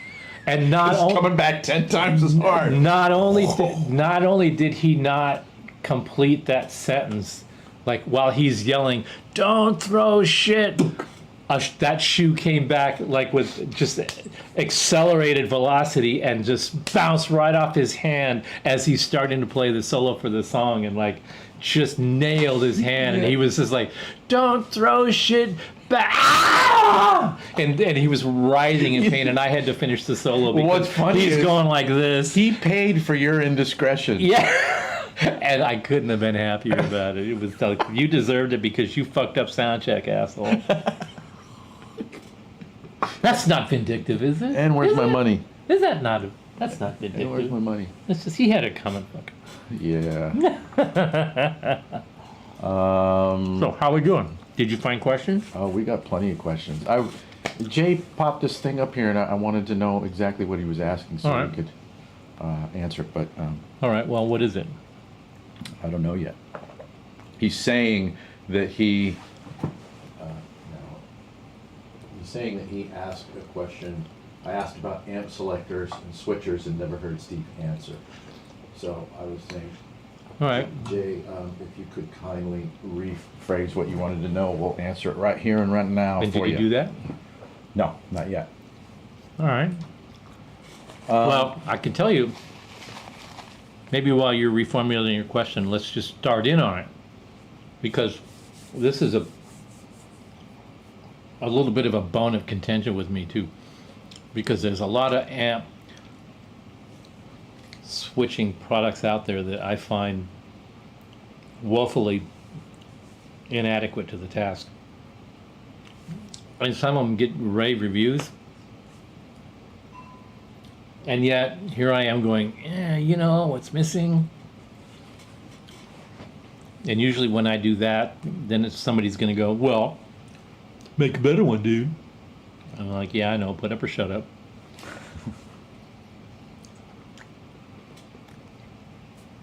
And sure, I'll just pile that on the 14 plates I've already got suspended in midair with bamboo sticks. 24. 24? Not 14, 24. 24. But yeah, there's a few things that are problematic about the average amp switchers out there, and only a couple of them I think really are good enough that they address 50% of the problems. And don't ask me which one to recommend, because they're all missing something. On the other hand, the more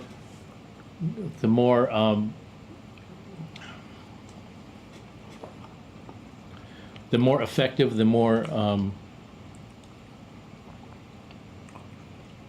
Is this charades?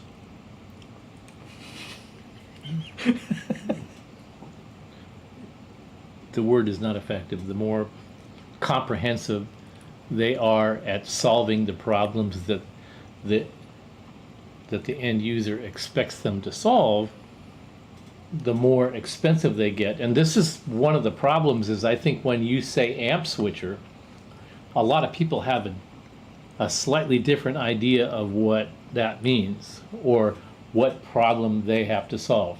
Well, one person, the amps, switching the amps may mean just simply switching my guitar so that it feeds 4 different amplifiers all connected to their respective cabs or whatever combos or whatever they may be. Mm-hmm. That's a input selector.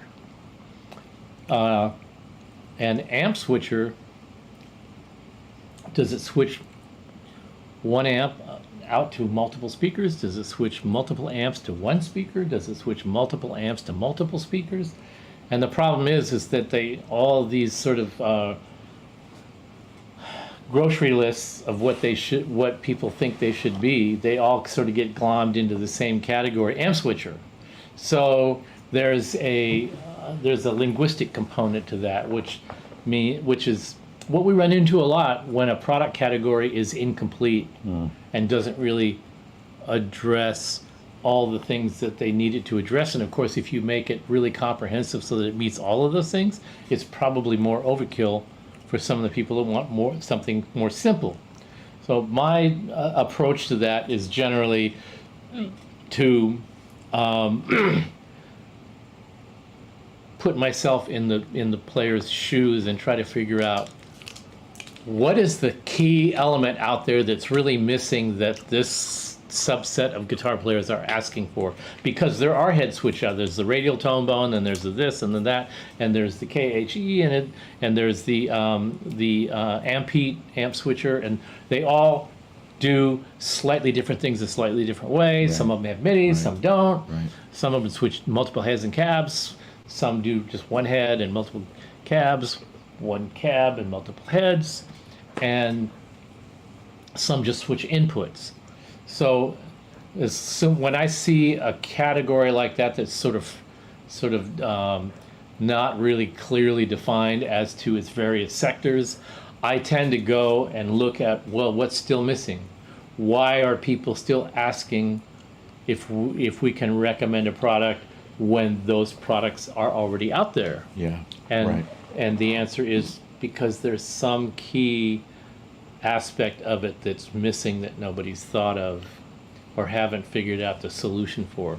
And that's when I get excited about possibly diving into that category, is because I'm the kid in the back of the class going, I know, pick me. Well, I kind of think, But I can't do that because I can't shoot my mouth off because I don't have the solution to hand to somebody yet. I may have the solution here, but I have to get rid of the people that are screaming about when are the power stations and power load shipping, the people that are screaming about when are they finally going to get their GPDIs, and then when am I going to finally get the head that you've been promising, and blah, blah, blah, and I got to get all those things out of the way first. And while I'm doing that, I'm sort of refining my ideas about what is the remaining issue or issues out there that have to do with amp switchers. And so have we gotten a response back from this gentleman about what yeah.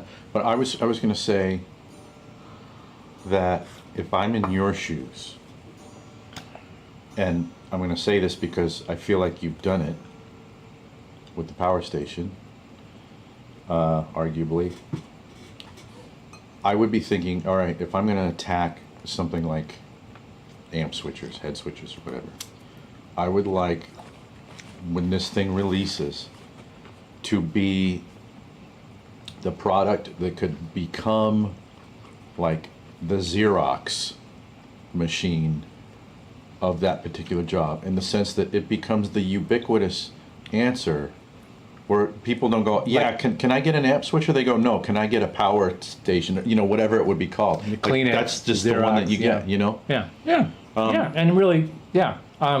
So and what Jay's question is? Well, Jay Jay interjects that the aspect of affordability, right? So how do we make a labor-intensive, parts-intensive product affordable? And this is what people don't understand about switchers. When you're switching amps and cabinets, you're talking about relatively high current at the speaker jacks and potentially damaging amplifiers, right? So in order to effectively do that job, you need to have very good quality relays, and relays that have high current contacts. Brendan, funny. And you have to really be good at ground planes. You have to really consider all the ways, not all the ways that people will use it, all the ways that people will fuck up hooking it up right. And all the ways you cannot ruin their gear for them. Right. Because as soon as somebody breaks their amp using our product, it's going to be our fault, whether it is or not. Yeah. And so I would approach that the same way I would approach. Well, see, if I approach the problem just to solve my own problem, I'll take some risk. I'll deal with some risk. Oh, I know you will. To take a You told me shortcut. the stories about some of the things you built for yourself. Yeah, I'll take a risk to take a shortcut because I know how I'm going to use it. I know that the risk is there. I've got my backup tubes or whatever I need. I think you're also like, well, if that goes down, I know how to fix it, and I got my shit right here. That's right. I got my little toolbox with Yeah. the soldering iron and a couple of spare tubes Yeah. and the fuses and Like, all of that. I threw in a rack. Let's go on the road. I'm ready. Yeah, so my toolbox, I would have all my tools, screwdrivers, wrenches, blah, blah, blah, blah, spare preamp tubes, spare power tubes, a soldering gun, a voltmeter, a flask of tequila, a flask of triple sec. I just had everything in this toolbox. I was ready.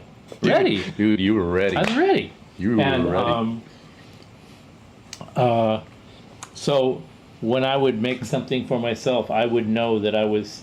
I made a talk box a long time ago. You did? Yeah. Do you still have it? No, I Oh. dismantled it a long time ago, but it had a little driver in it, and the way I was running it, I knew that it would only sound good if I ran it this way, and if I ran it this way a lot, I would blow the diaphragm in the driver. Okay.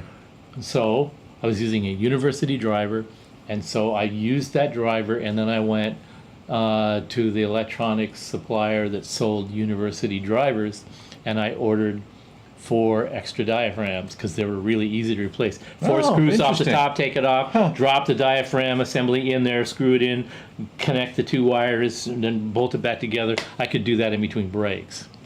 See, I knew that was your thinking. Yeah, see, that was like, of course, if I make a product like that to sell to somebody, that's a whole different story. Because here's the product, and here's your own custom toolbox. Yeah, and here's your kit of 4 extra diaphragms. Why do I have to buy the extra diaphragms? Because you're going to blow them up. Why can't you make it so it won't? Well, then it won't sound as good. Well,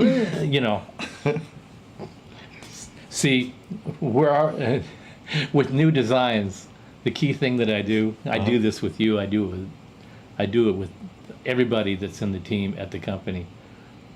I start the argument with the customer before the product exists. Oh, you do? Oh, absolutely. I watch you do that endlessly in your own head. Like, you're just like, what are the questions? What are the... I think the bane of your existence is customer support stuff. And so a big thing, you're like, how can I cut down? Like, how do I solve those or head those off at the past in the design stage? Yeah, and well, Because I don't want to have to devote time and energy to the support stuff. how I solved that is I broke down and I brought in another support person on the team, and that person does 90% of the support stuff because it's all the repetitive questions. Yeah. It's every question about the power station that's been asked since the product first came out. So, but since new people are still learning it as a new, I've just discovered this.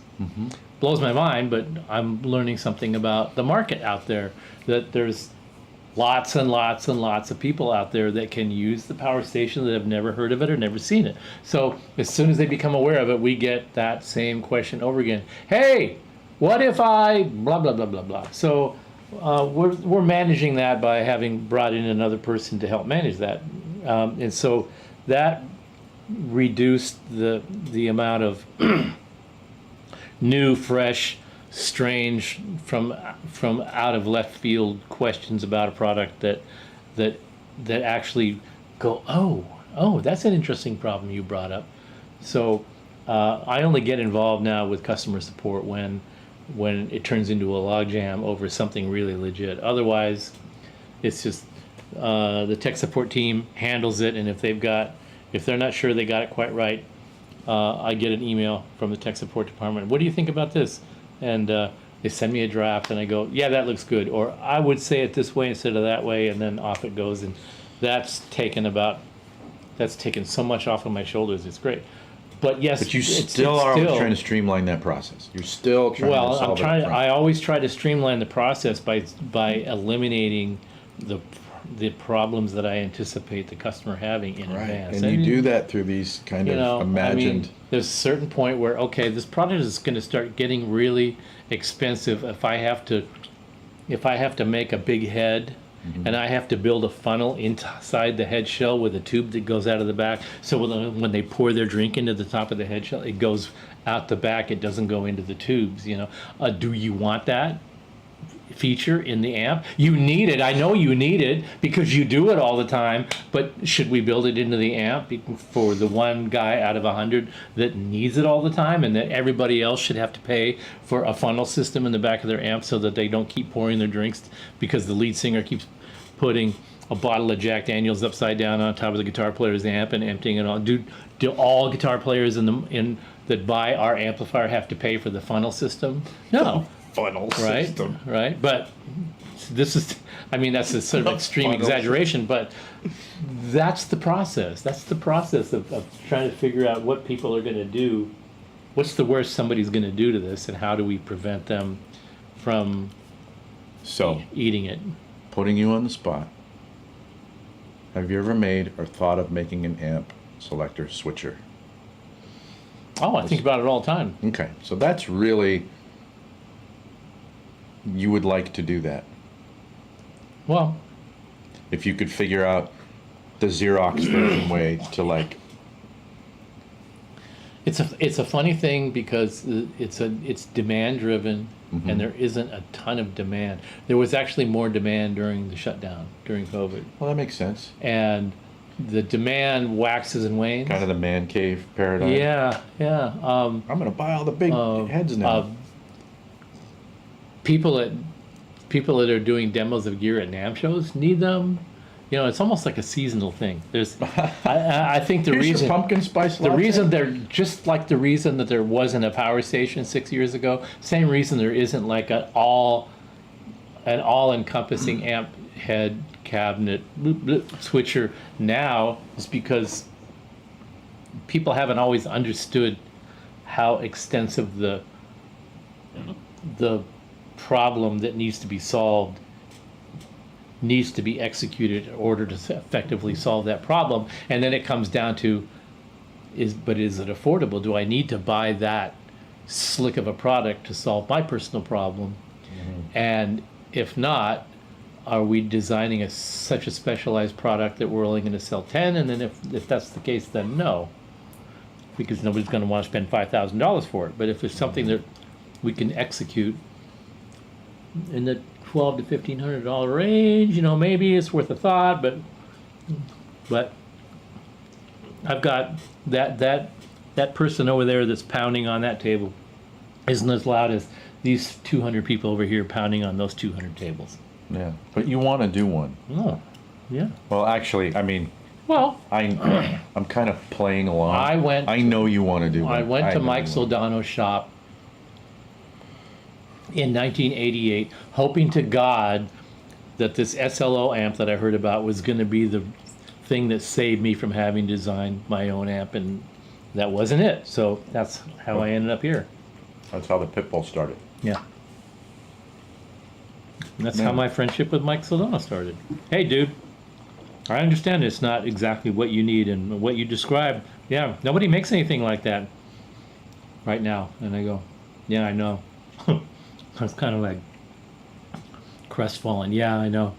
Yeah, I had this smile on his face. He was optimistic. Yeah, he didn't say this, but the look in his face was like, well, maybe you should do it. And I'm like, yeah, I know. Maybe I should do it.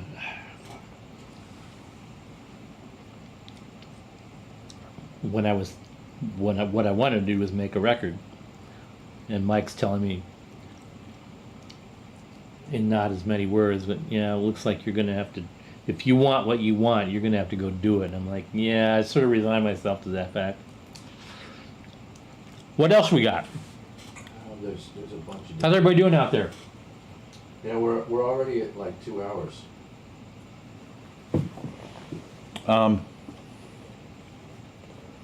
Here's one that I think this is going to be awesome, I think, because Simon was talking about it earlier in here. because he did a demo using that amplifier, the Sig X, right? Mm-hmm. We haven't talked about the Sig X for a while. Mm-hmm. But our buddy David Cox was asking, he would love to, this is what he said, I'd love to hear the history and development of the Sig X sometime. That's one that I've always wanted. And he wants to know how that came about. And Simon was talking about this demo that he did. And that could actually piggyback on something that you guys were talking about earlier. Sorry, I don't remember who said it, but I'm talking about, like, what are some of your favorite albums that, Fryette stuff has been on? And Simon has a really, really, really, really great demo that he did. You can check out on his YouTube channel using a Sig X. So you can listen to that, and then Steve can talk about the development of it. Ready, set, go. Well, Wind you up. The year was Sig X 2000. 6, 7. Right, just before the economy decided to. Just before the end. Before, We yeah. walked the gangplank. Yeah. And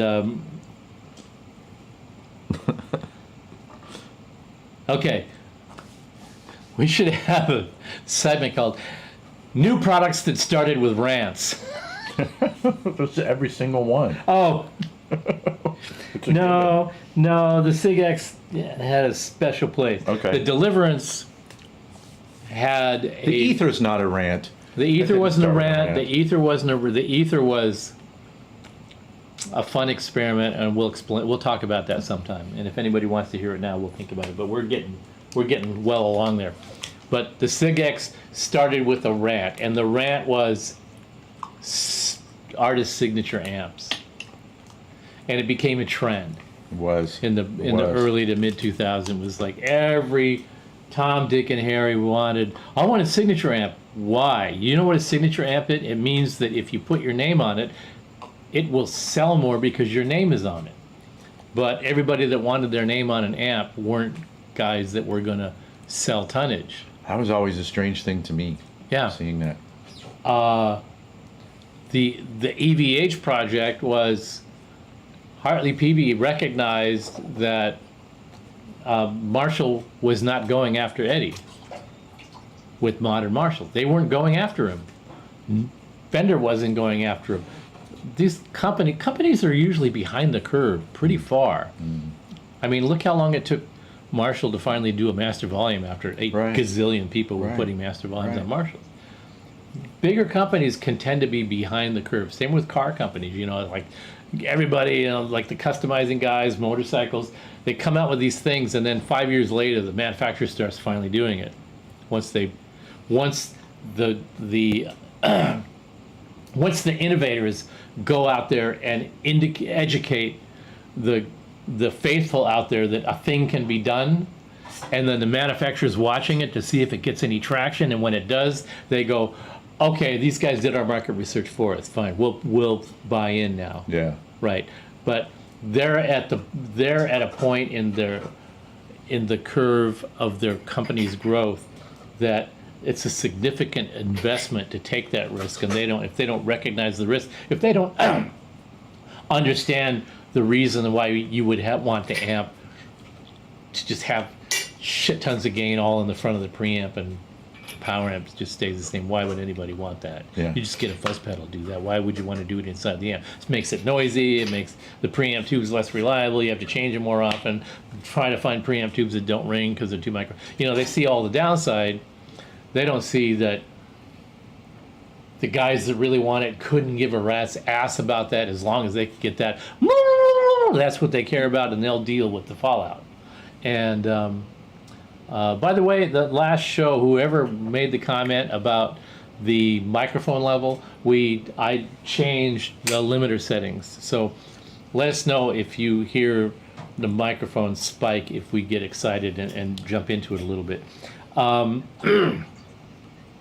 So the next phase of amplifier manufacturing trends had to do with signature amps. So everybody was putting you know, it was Eddie, it was Zach, it was like, you know, it was just all about branding. Really didn't have that much to do with tone, I Slash. think there were a lot of guys from kind of new metal bands or like that ilk who had a lot of signatures. I don't remember. With the classic amps like Marshall would just reissue an existing model that somebody decided that they liked, and they would put the artist's name on it, and that would help sell that. The Jubilee is a perfect example. The Slash amp. Slash amp was a Jubilee.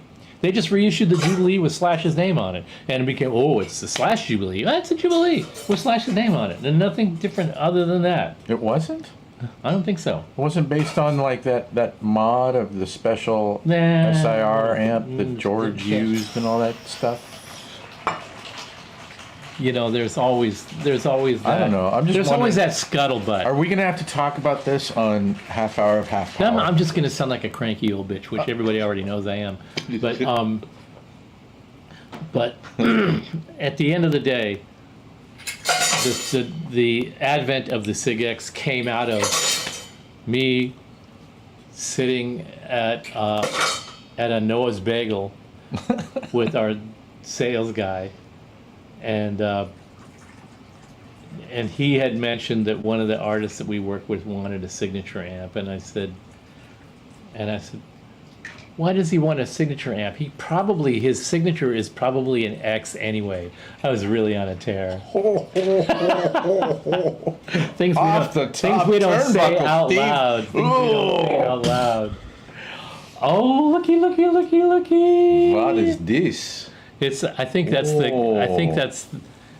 It's called samurai. It's called a samurai? Yeah. A samurai. I think this never knew I was looking for a drink called a samurai until now. This is probably a show closer. I'll bet that's what this is about. This. A samurai.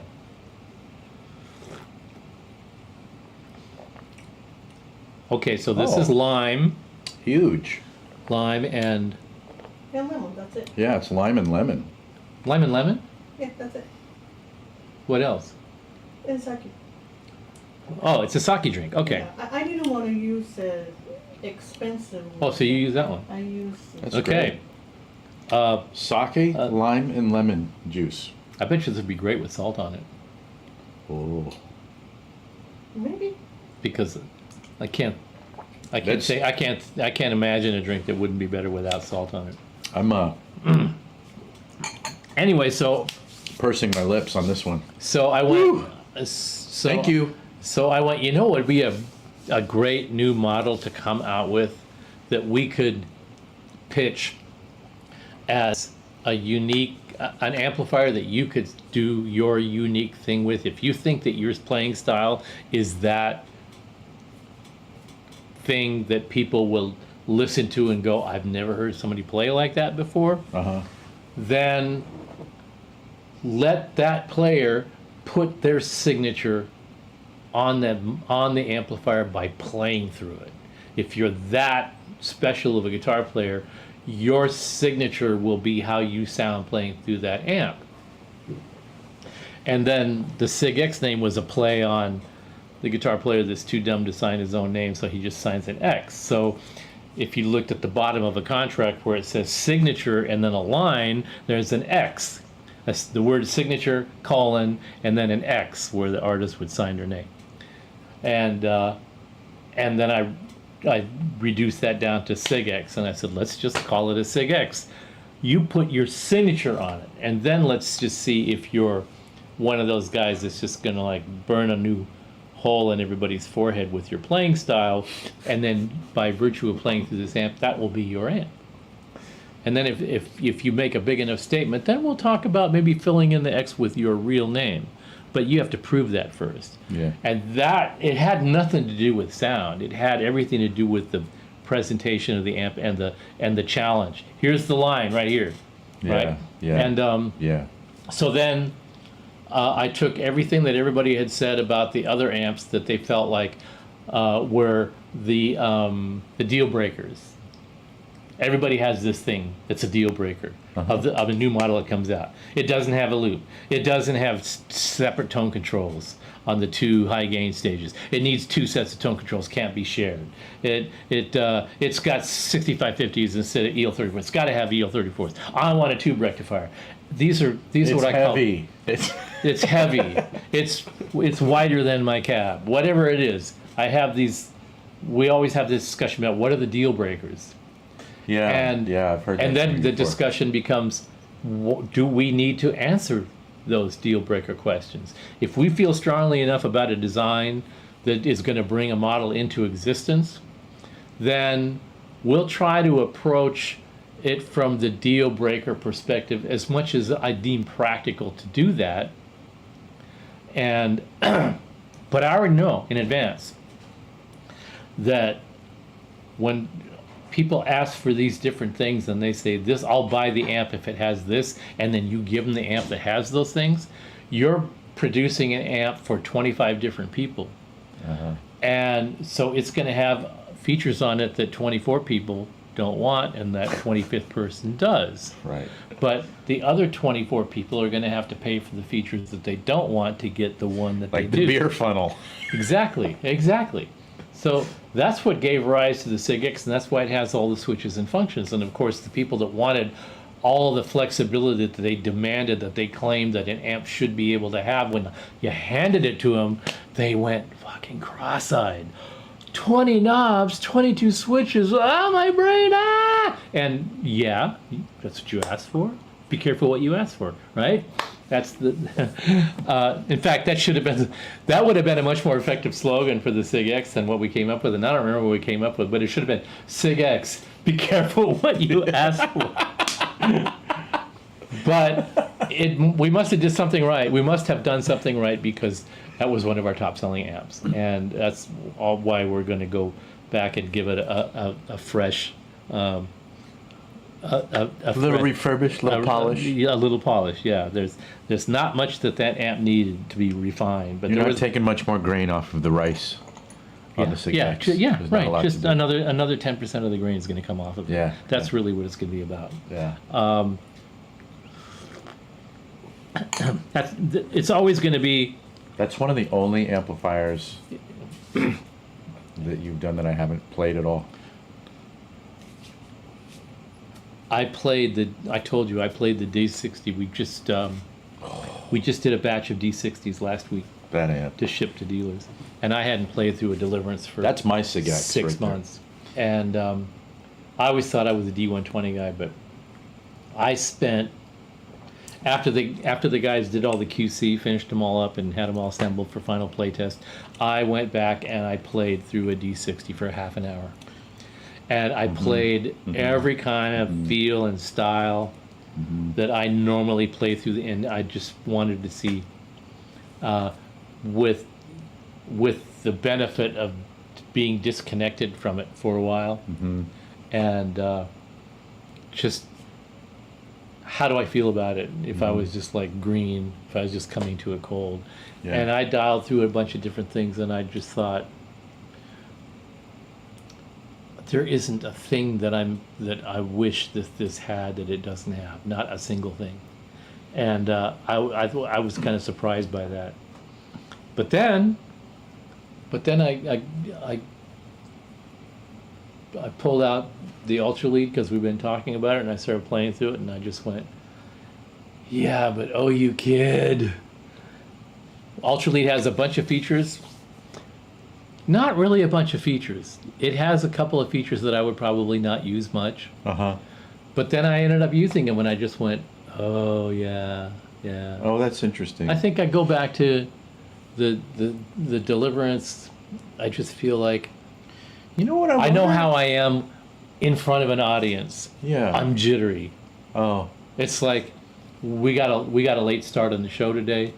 I was just thinking, this is a disaster. Everything's going to You fall apart. totally were. I mean, you were really cool when I came in, but I could tell you were frazzled. and I was felt biting bad. my nails because we still had things that we hadn't resolved yet, and things that we didn't know if they were going to work right or You not. were really cool in keeping it in check. Because I could know see what was going on. Because I know that I'm projecting that. I know that I'm projecting that. I know that it doesn't mean a hill of beans like life happens. We're starting 15 minutes late. That's not a world-ending disaster. But I was just thinking, I don't want our peeps to be waiting. I don't want to like be like sliding on our face across the finish line another time. It's like, are we ever going to not do that? The answer is no. We're never not going to do that. We're always going to have. We say it all the time. We're always going to be like, one more thing. Oh, there's this. But you know what's funny, Steve? I think I always you're the guy who would do like artist gigs, you know, where this is your night at the show, this is your band, I'm bringing my rig, all that kind of thing.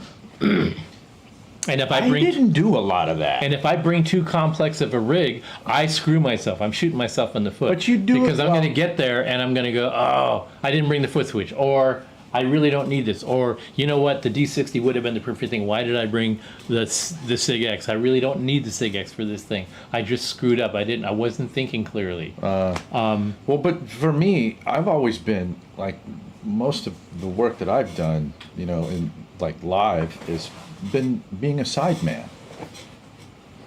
So it's like I'm always at the mercy of whatever. Like I just have to roll with whatever. And I think when I was younger, I was naturally just a way more anxious person, and somehow I had to learn to lose that. Yeah, And it bleeds over into the rest of life. So when I'm stuck out there with being screwed with my Uber tonight, like I don't care, because it's like I can't do anything about it. right.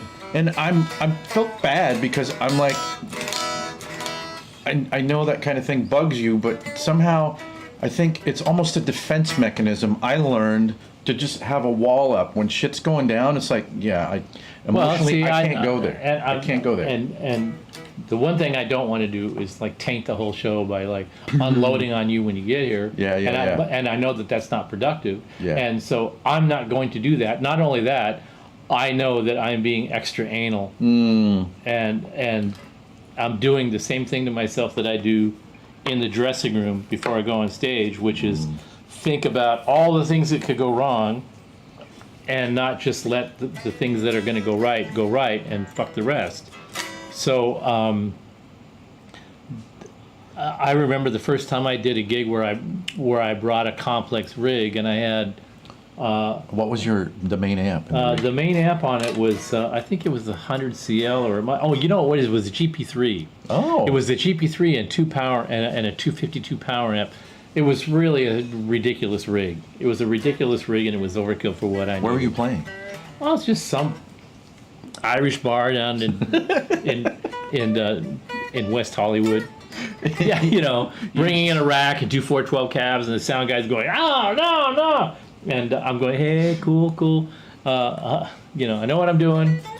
But I really did I did overdo it. So,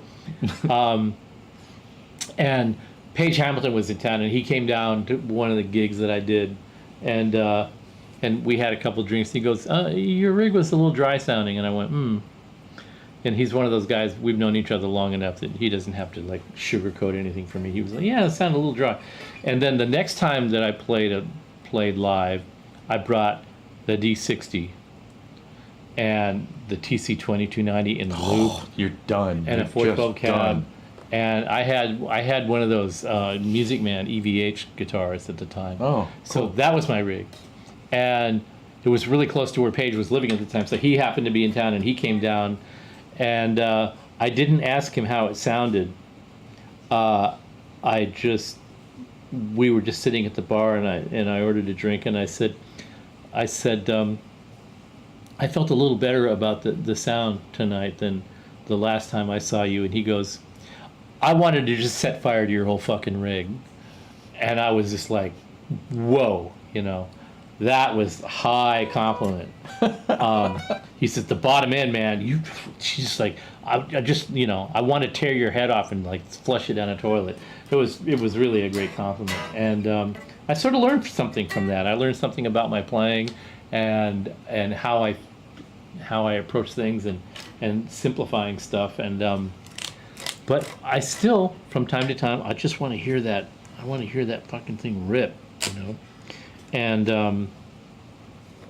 I told Joe to bring a guitar tonight because I wanted to hear the ultra lead out into the stream using guitars that we didn't normally use. Yeah, weird guitars. And do stuff that we don't normally do, because I know I have this sort of like 70s sort of classic rock low gain sort of personality that people sort of associate with my playing now, and I know that I can do that without sweat, but I also have this sort of aggressive thing that I like to have fun with, and I like to hear the amp be aggressive. It doesn't necessarily mean I need tons and tons and tons of gain, but I do like to play with a lot of gain when it's appropriate and it sounds good. So I said, well, let's just hook up the ultra lead into the stream, and I'll actually hook it up through the cabinet through the power load so that we have a cabinet mic'd, and so I have the head going into the power load out to the cab. So the cab is doing the load, not the load in the power load, but the power load is applying the cab going directly into the DAW, and the mic is going directly into the DAW. So I have the Fat Bottom 412 with Fanes mic with the SM57 on the cab, and in the IR we've got the Fat Bottom 412 cab with S70s selected on the IR going in the other channel. And I just thought I would like to hear that, and I don't know why it's oh, is that, that's why it's not working, right? So that's right, I said that we would do that, and you, thank God you remembered. I don't know how. One channel is going to be the PLIR with the Fat Bottom 412 F70G cab. I think it's the left channel, and then the right channel is going to be the SM57 on the actual cab. So they're going to blend together a little bit, probably. Not going to be able to tell which one is which. I'm just going to like riff on it a little bit, and feel free to say that sounds like ass or whatever. And then we're going to take Joe's Ronin guitar and hear him mess around with it with the same setup. All right?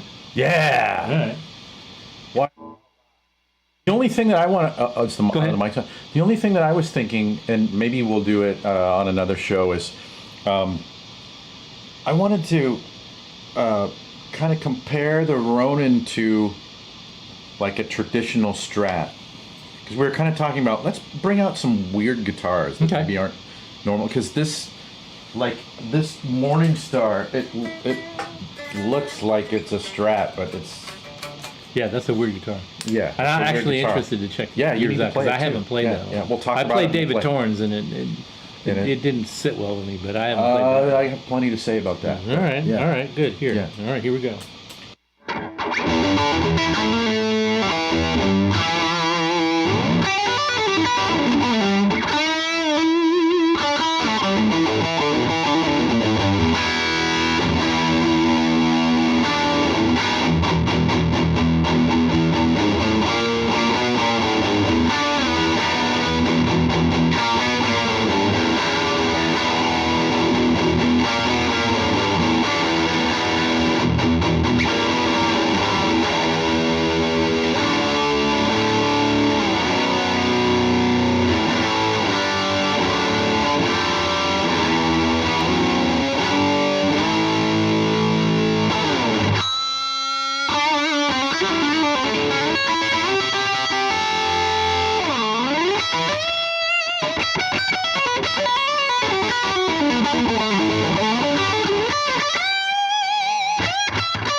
Can we unplug the cabinet now and just listen to the IR? Okay, so now we're going to disconnect the cabinet that's on the 57 on one of the channels, and they're probably, I think, they might be pan center, so they might be coming out of the center. I'm not sure. So now we're going to unplug the cabinet and just go through the PLIR. That's it. All right, you're good. Right. It's coming in. Just yeah.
You know, the big difference for me doing that was, I'm sorry, folks, having that cab like driving dB up your behind while you're playing.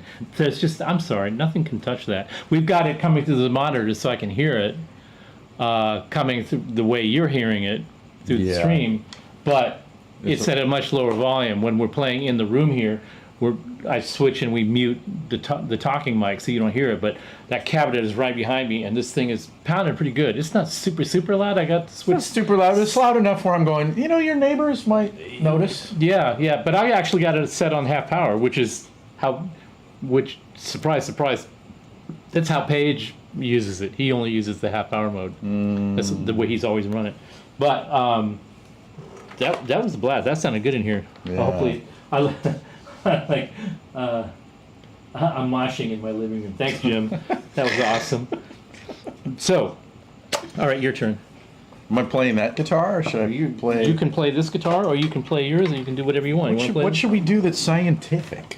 Well, it would be scientific for you to play this one then. Okay, all right, I'll play that. And then we'll hook the cab back up, and Okay, all right. I'll do that. You just do that. All right, I'm gonna do that, and you do that. That's right. Does that sound good? Sounds about right, yeah. All right, well, I'm gonna do that, Yeah. That's the way you do it. and then I will switch. I'm gonna do that. Uh, I'm gonna do this. when you're ready to rip, let me know and I'll switch. Dude, I'm gonna take down this whole edifice. Yeah, knock yourself out. Just put it behind you. Put the cable behind you, and then you'll be It all right. won't really go. Yeah, it will. No. Just put it behind your chair. I'm gonna go like this. There you go. This? Yeah, that was a Spinal Tap move if ever there was I'm gonna one, go like bro. that. I think it didn't show up. Okay, All right, ready? I'm ready.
Are the mics on? Or Yeah, are we just? yeah, the mic's on now. Oh, okay. Turn the volume down. Turn the Wait. volume, guitar volume down. Yeah. Wait a minute. Shame flute? I don't know what you guys are talking about, but that's hilarious. I'm cracking up because you guys won't know this, but like, No, it's absolutely true. It's absolutely true. playing it through the cab Yeah. is like happy time. I feel like I'm a kid again. Yeah. And then when we disconnect that, I'm like, yeah, I'm kind of done. Well, you could put headphones on it, and you can, Yeah. you know, but still, it's not the same as knowing that the next door neighbor's cat is just like made a beeline for the dryer. Right, and it's rearranging the space between Yeah, the it's rearranging your DNA. space and the DNA Yeah, helix. yeah, it's a healing Yeah, thing. yeah, It is yeah. a healing thing. This is something that you really need to do once in a while, just to remind yourself that you're human. Is That's that you need true. to rearrange your. Yeah, and this guitar does like such a lovely, It's like a full-on funny. It's a funny. saturation. You look at it and you go, you know, I don't know what is this, and you start playing. You're like going, I don't want to keep playing that. It's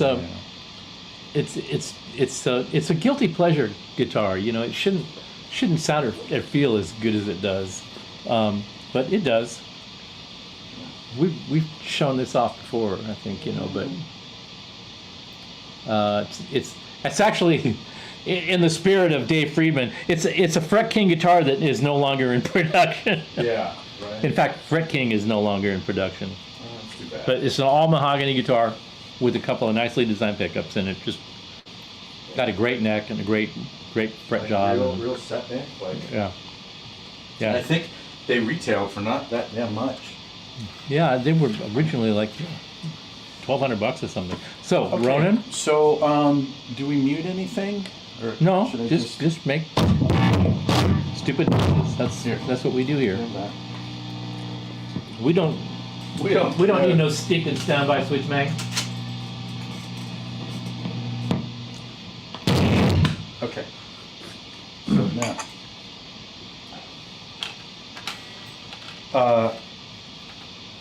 what was your first impression of playing a Ronin before, Steve?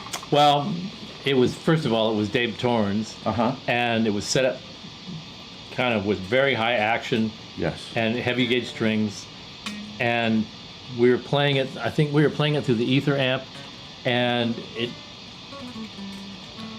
I was way out of practice. So my impression is that it just wasn't working for me, but I couldn't really lay it on the guitar because I didn't have any chops to take advantage of whatever it was that it might be doing.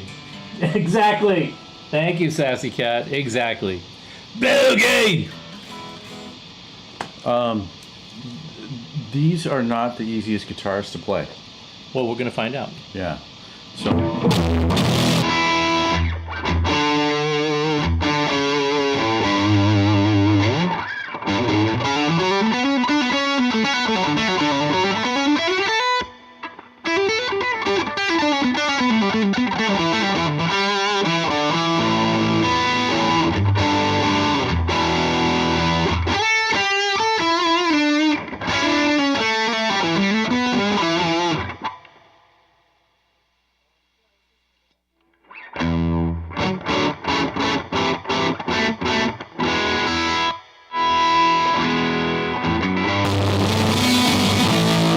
So I switched to the rhythm channel because Joe didn't need as much gain.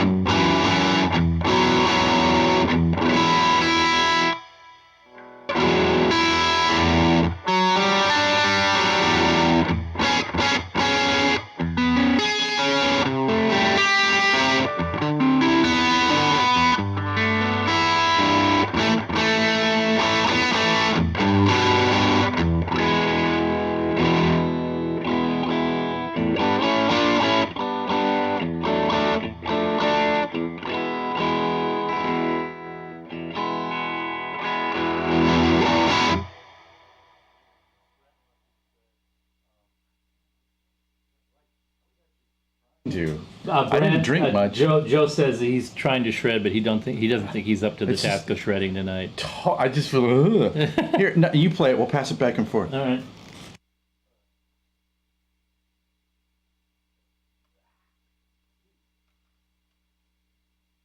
Interested to see what you think.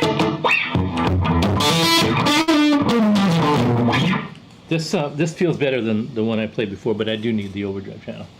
So just push the lead button on the left. Yeah, right. Yeah.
This is way more expressive than the other guitar that I played. Really? I think a lot of it is the pickups. The other ones I tried were those. Oh, you were playing the Mirari. Those big foil bucker things. Yeah.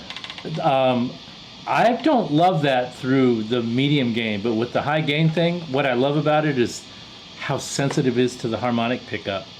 And it would just start doing that octave thing by itself. Oh, interesting. I love that about that. So I preferred to have it on higher gain, even though I haven't got tons of gain set up on the Ultra Lead, the things that really worked for me was the fact that you can get away with having higher gain with the Ultra Lead because the Ultra Lead has that clear detail, you know, it doesn't just mush. It gets tons of gain and saturation, but the thing that people always thought about that amp that, well, it doesn't have enough gain, it's got shit tons of gain, but you can hear every note that you're playing, and that's why you think it isn't as saturated as is, because you still hear everything.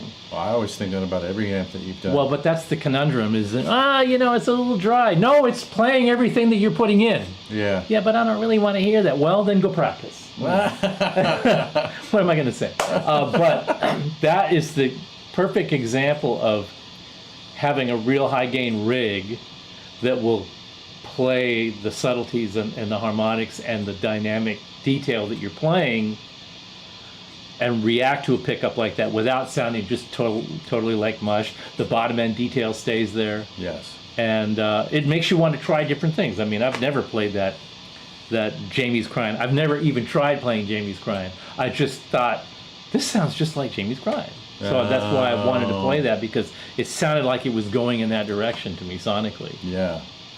Well, this guitar, every time I touch it, like, it's always confusing because it looks like, oh, it's a Strat, I know what to do with it.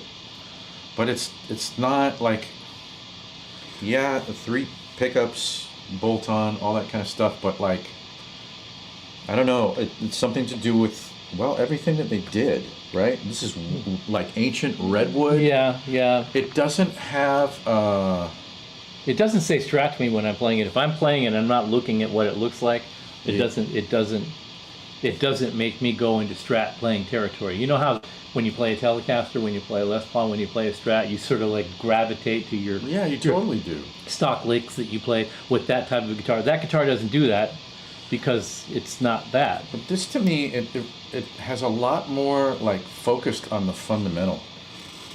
It's great on the fundamentals. Than you know, like a traditional Strat, which has all this other stuff flying around that kind of fills in the details and the cracks and stuff. This is like, no, here's what the note really sound like. Like, it's really focused in there. And I think for me, it took a lot of time to kind of get used to. And, well, where is that stuff? I'm trying to get it out of this guitar. So when you said that you didn't really make easy friends with Torrens Merari, like, I know what you mean, because I had 3. You have to have 3 Ronins, and they're all difficult for me to. You have to have a muse that goes there when you play that guitar, because the guitar isn't telling you which muse to use. Yeah. And I'm sorry that rhymed. It wasn't supposed to, but that's how I relate to guitars. They either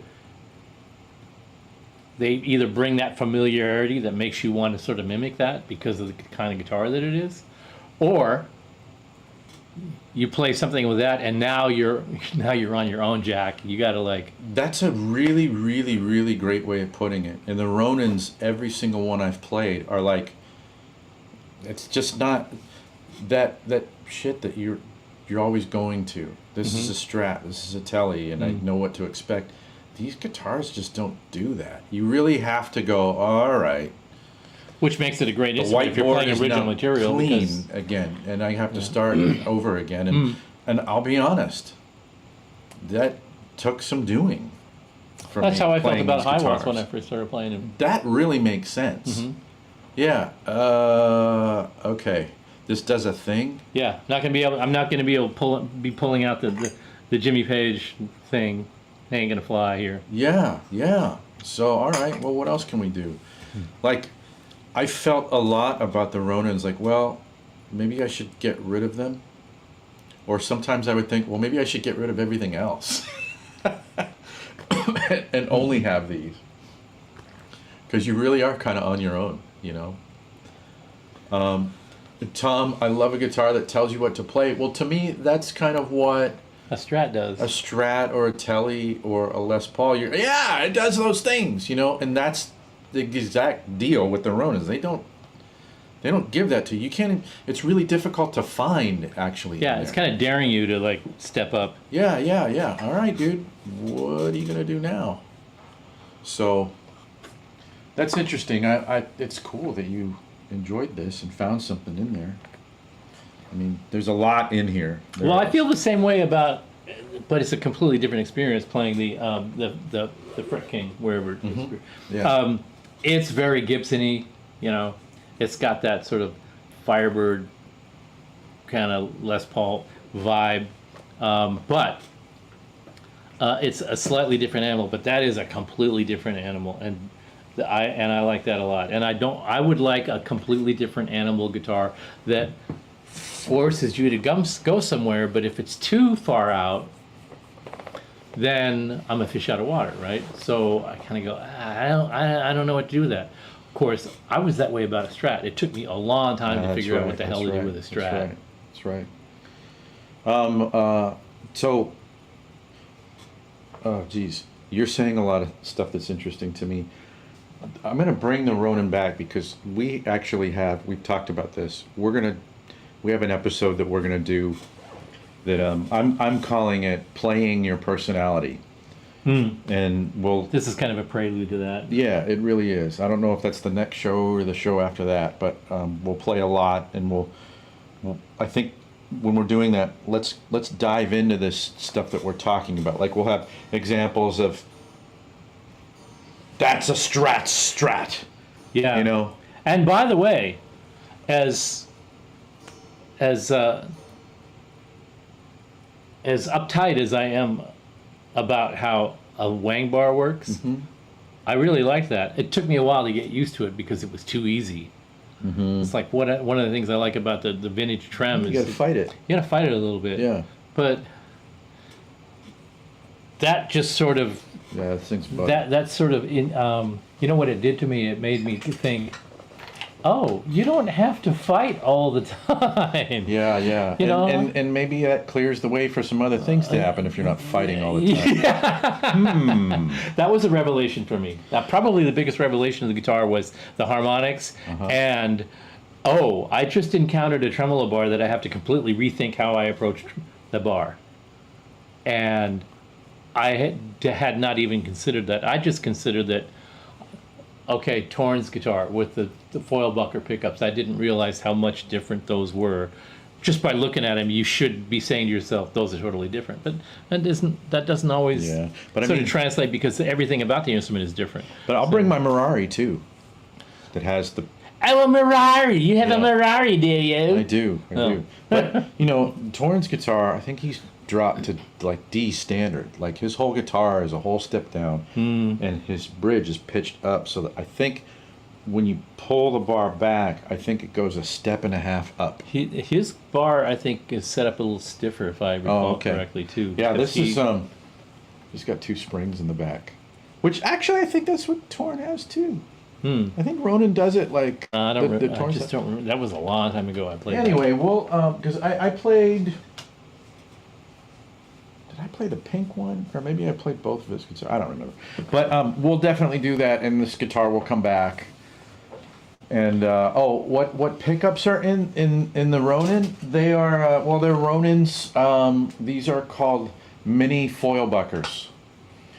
And in this particular guitar is called a Morningstar. That's the model, and they do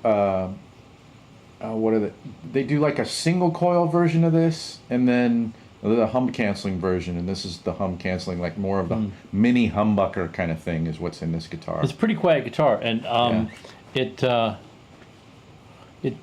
not as hot as a humbucker, of course, and but they're darker than a single coil for yeah, sure. that's true. And when I ask you to switch back to the high gain channel to use it, it's because I was sort of used to that setting. With that guitar, I would probably turn the gain. I would leave the high gain channel the way it was, but the rhythm channel, I would probably turn the gain up just a little bit. It was a little bit on the light side. I like to be able to back the guitar volume down one notch, so that if the rhythm channel is a little on the hot side, that would be good, because when you knock the guitar volume down a notch, then the top end sort of rounds out a little bit. Then you can play the prettier stuff without losing too much detail. Yeah. But I was way too lazy to get up and turn the knob one notch. So there you go. Brendan, any opinions on G&L guitars? Everyone I've ever played was awesome. I have nothing but good things to say about Gino. I remember I had a friend who had an ASAT with the goofy staggered. No, it wasn't the staggered one. It was like, it was a G&L design that kind of looked like a soap bar pickup, but it wasn't. Guitar just sounded amazing, and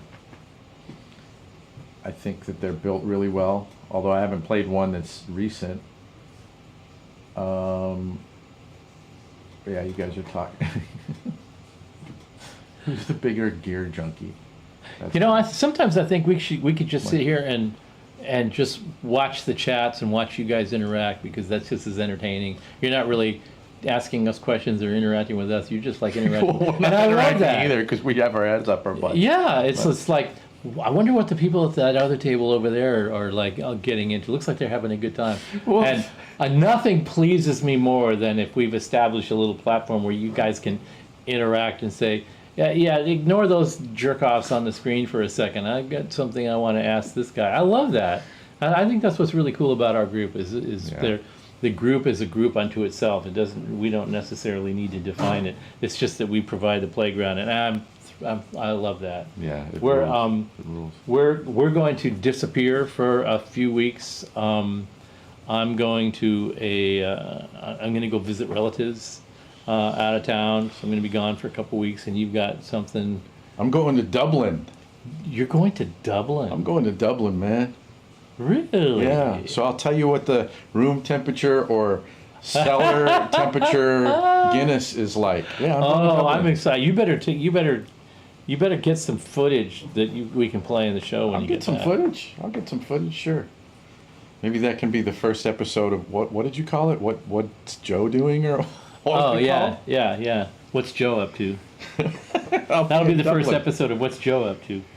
Okay. All right. Yeah, so we won't be back in 2 weeks. We'll be back in 3, I think. Is that correct?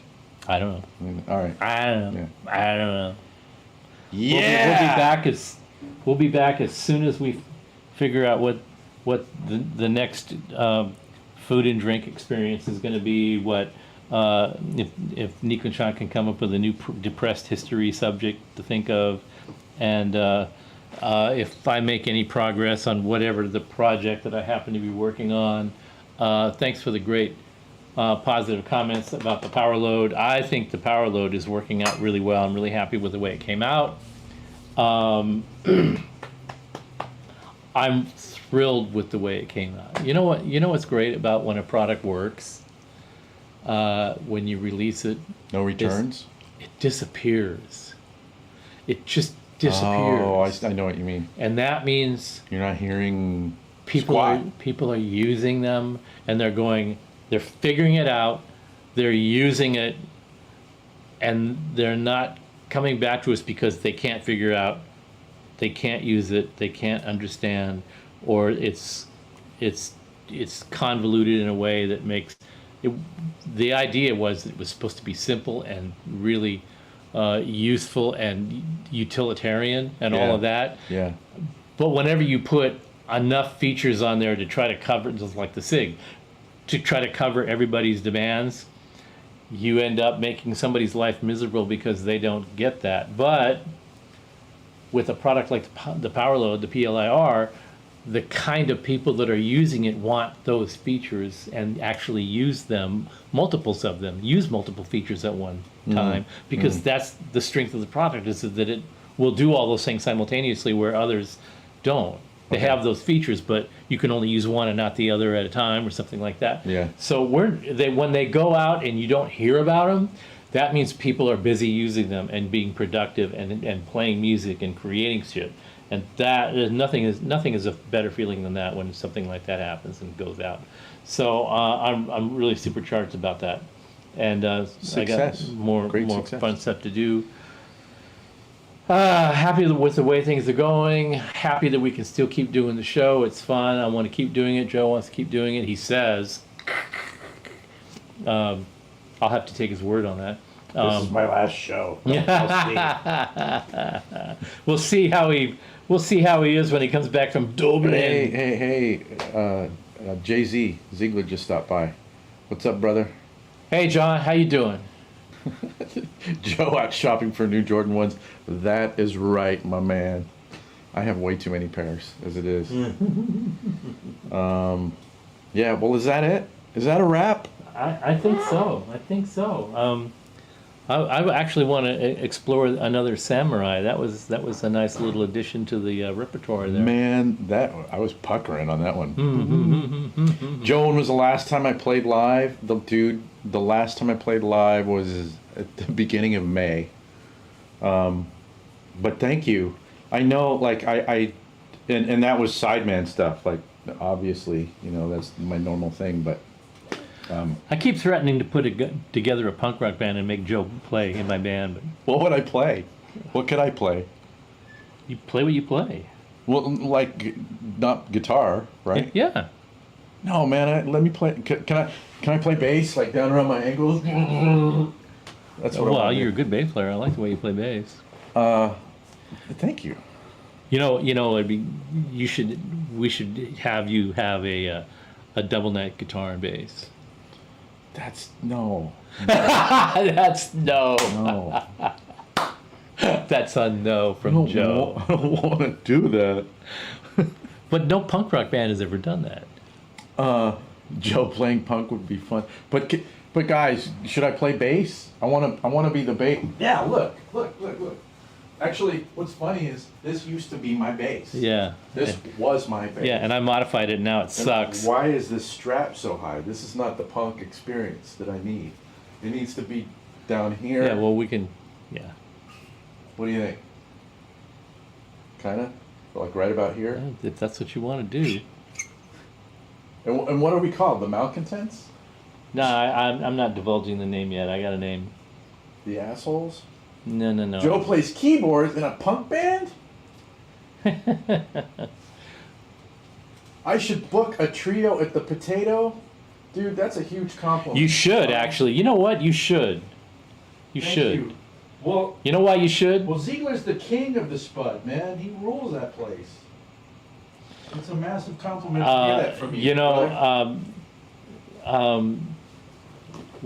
One of our guys here, for you, the others of you that don't know, John Ziegler, who's a really expressive guitar player, and got a lot of interesting chops. And what was the name of John? What was the name of your band that when you were playing at the Potato? Like Volto? Was it Volto? Well, Yeah. John has a lot of projects. The one that they did every Tuesday night at the Potato. Well, they did the Monday nights. It was like the jam band with John Ziegler and Jamie Kime. Right. Okay, that one, the one where they did Godzilla. Oh yeah, they play Godzilla there sometimes. Those guys played the shit out of Godzilla by Blue Oyster Cult. They turned it into a progressive extravaganza with this amazing drummer, where they're like doing they start out with the riff as the foundation and then go off into the fucking stratosphere for Go to about Mars. 15 minutes, and just when you're thinking, when did they switch from Godzilla to wherever the hell they are now? And just as you're thinking that, the riff would come back around and you're like, they're still playing Godzilla? Is that what they were? That's how amazing it is. You know, the funny thing, one of the funny things with John is, I think a lot of people who, would see him, like one of the first things that you'd notice is like, holy shit, like chops on 10, right? Like, yeah, and you hear this really progressive, aggressive guitar sound stuff, and you look at the guitar player and he's got a 335, and you're like, oh yeah, totally. But like John, John and I have see John's naming these things, the different bands he's had there, but like the chops thing hits you at first, but if you hang out a little bit, like when John just kind of goes into. Like sometimes they would play like, I don't know, John, like tell me if I'm right or not, but I think you'd play like some Trower and you'd like leave your like hyper chops at the door and just go into like your Billy Gibbons kind of thing, and like that's some of my favorite stuff that you would do. Like John is, like you said, an extremely like soulful, expressive dude too. It's just sometimes people get blinded by the chops thing because it's off the hook. Not anymore though. I know, man. I know. Yeah, Chameleon. Yeah, you guys burned Chameleon down too. Or maybe you're saying, I'm thinking of playing Herbie Hancock Chameleon. But yeah, John. Absolutely. What the hell are we doing here? We're gonna get out of here because we need to recharge. We need to go away. I need to go to Dublin. You need to go to Dublin and get your ass kicked by real Dubliners, and you know, so that you can develop some new material for what the hell's Joe been up to, and then we'll come back fresh. We will have all left town and cleaned all the garbage out of our souls and our spirits and our minds. Oh, that's not happening. And then we'll come back with fresh garbage. Oh, is that a pun? The old Spirit band newly reference. garbage, Fresh garbage. newly thrown away. So Thank you. Thank you, all you lovely people, for coming here and hanging out, and especially if you just came here to chat with each other. That is way awesome too. And we're gonna close out with our samurais made with the 45 sake, and love you all. Be good to each other. Be good to yourselves. See you very soon. Cheers. Cheers.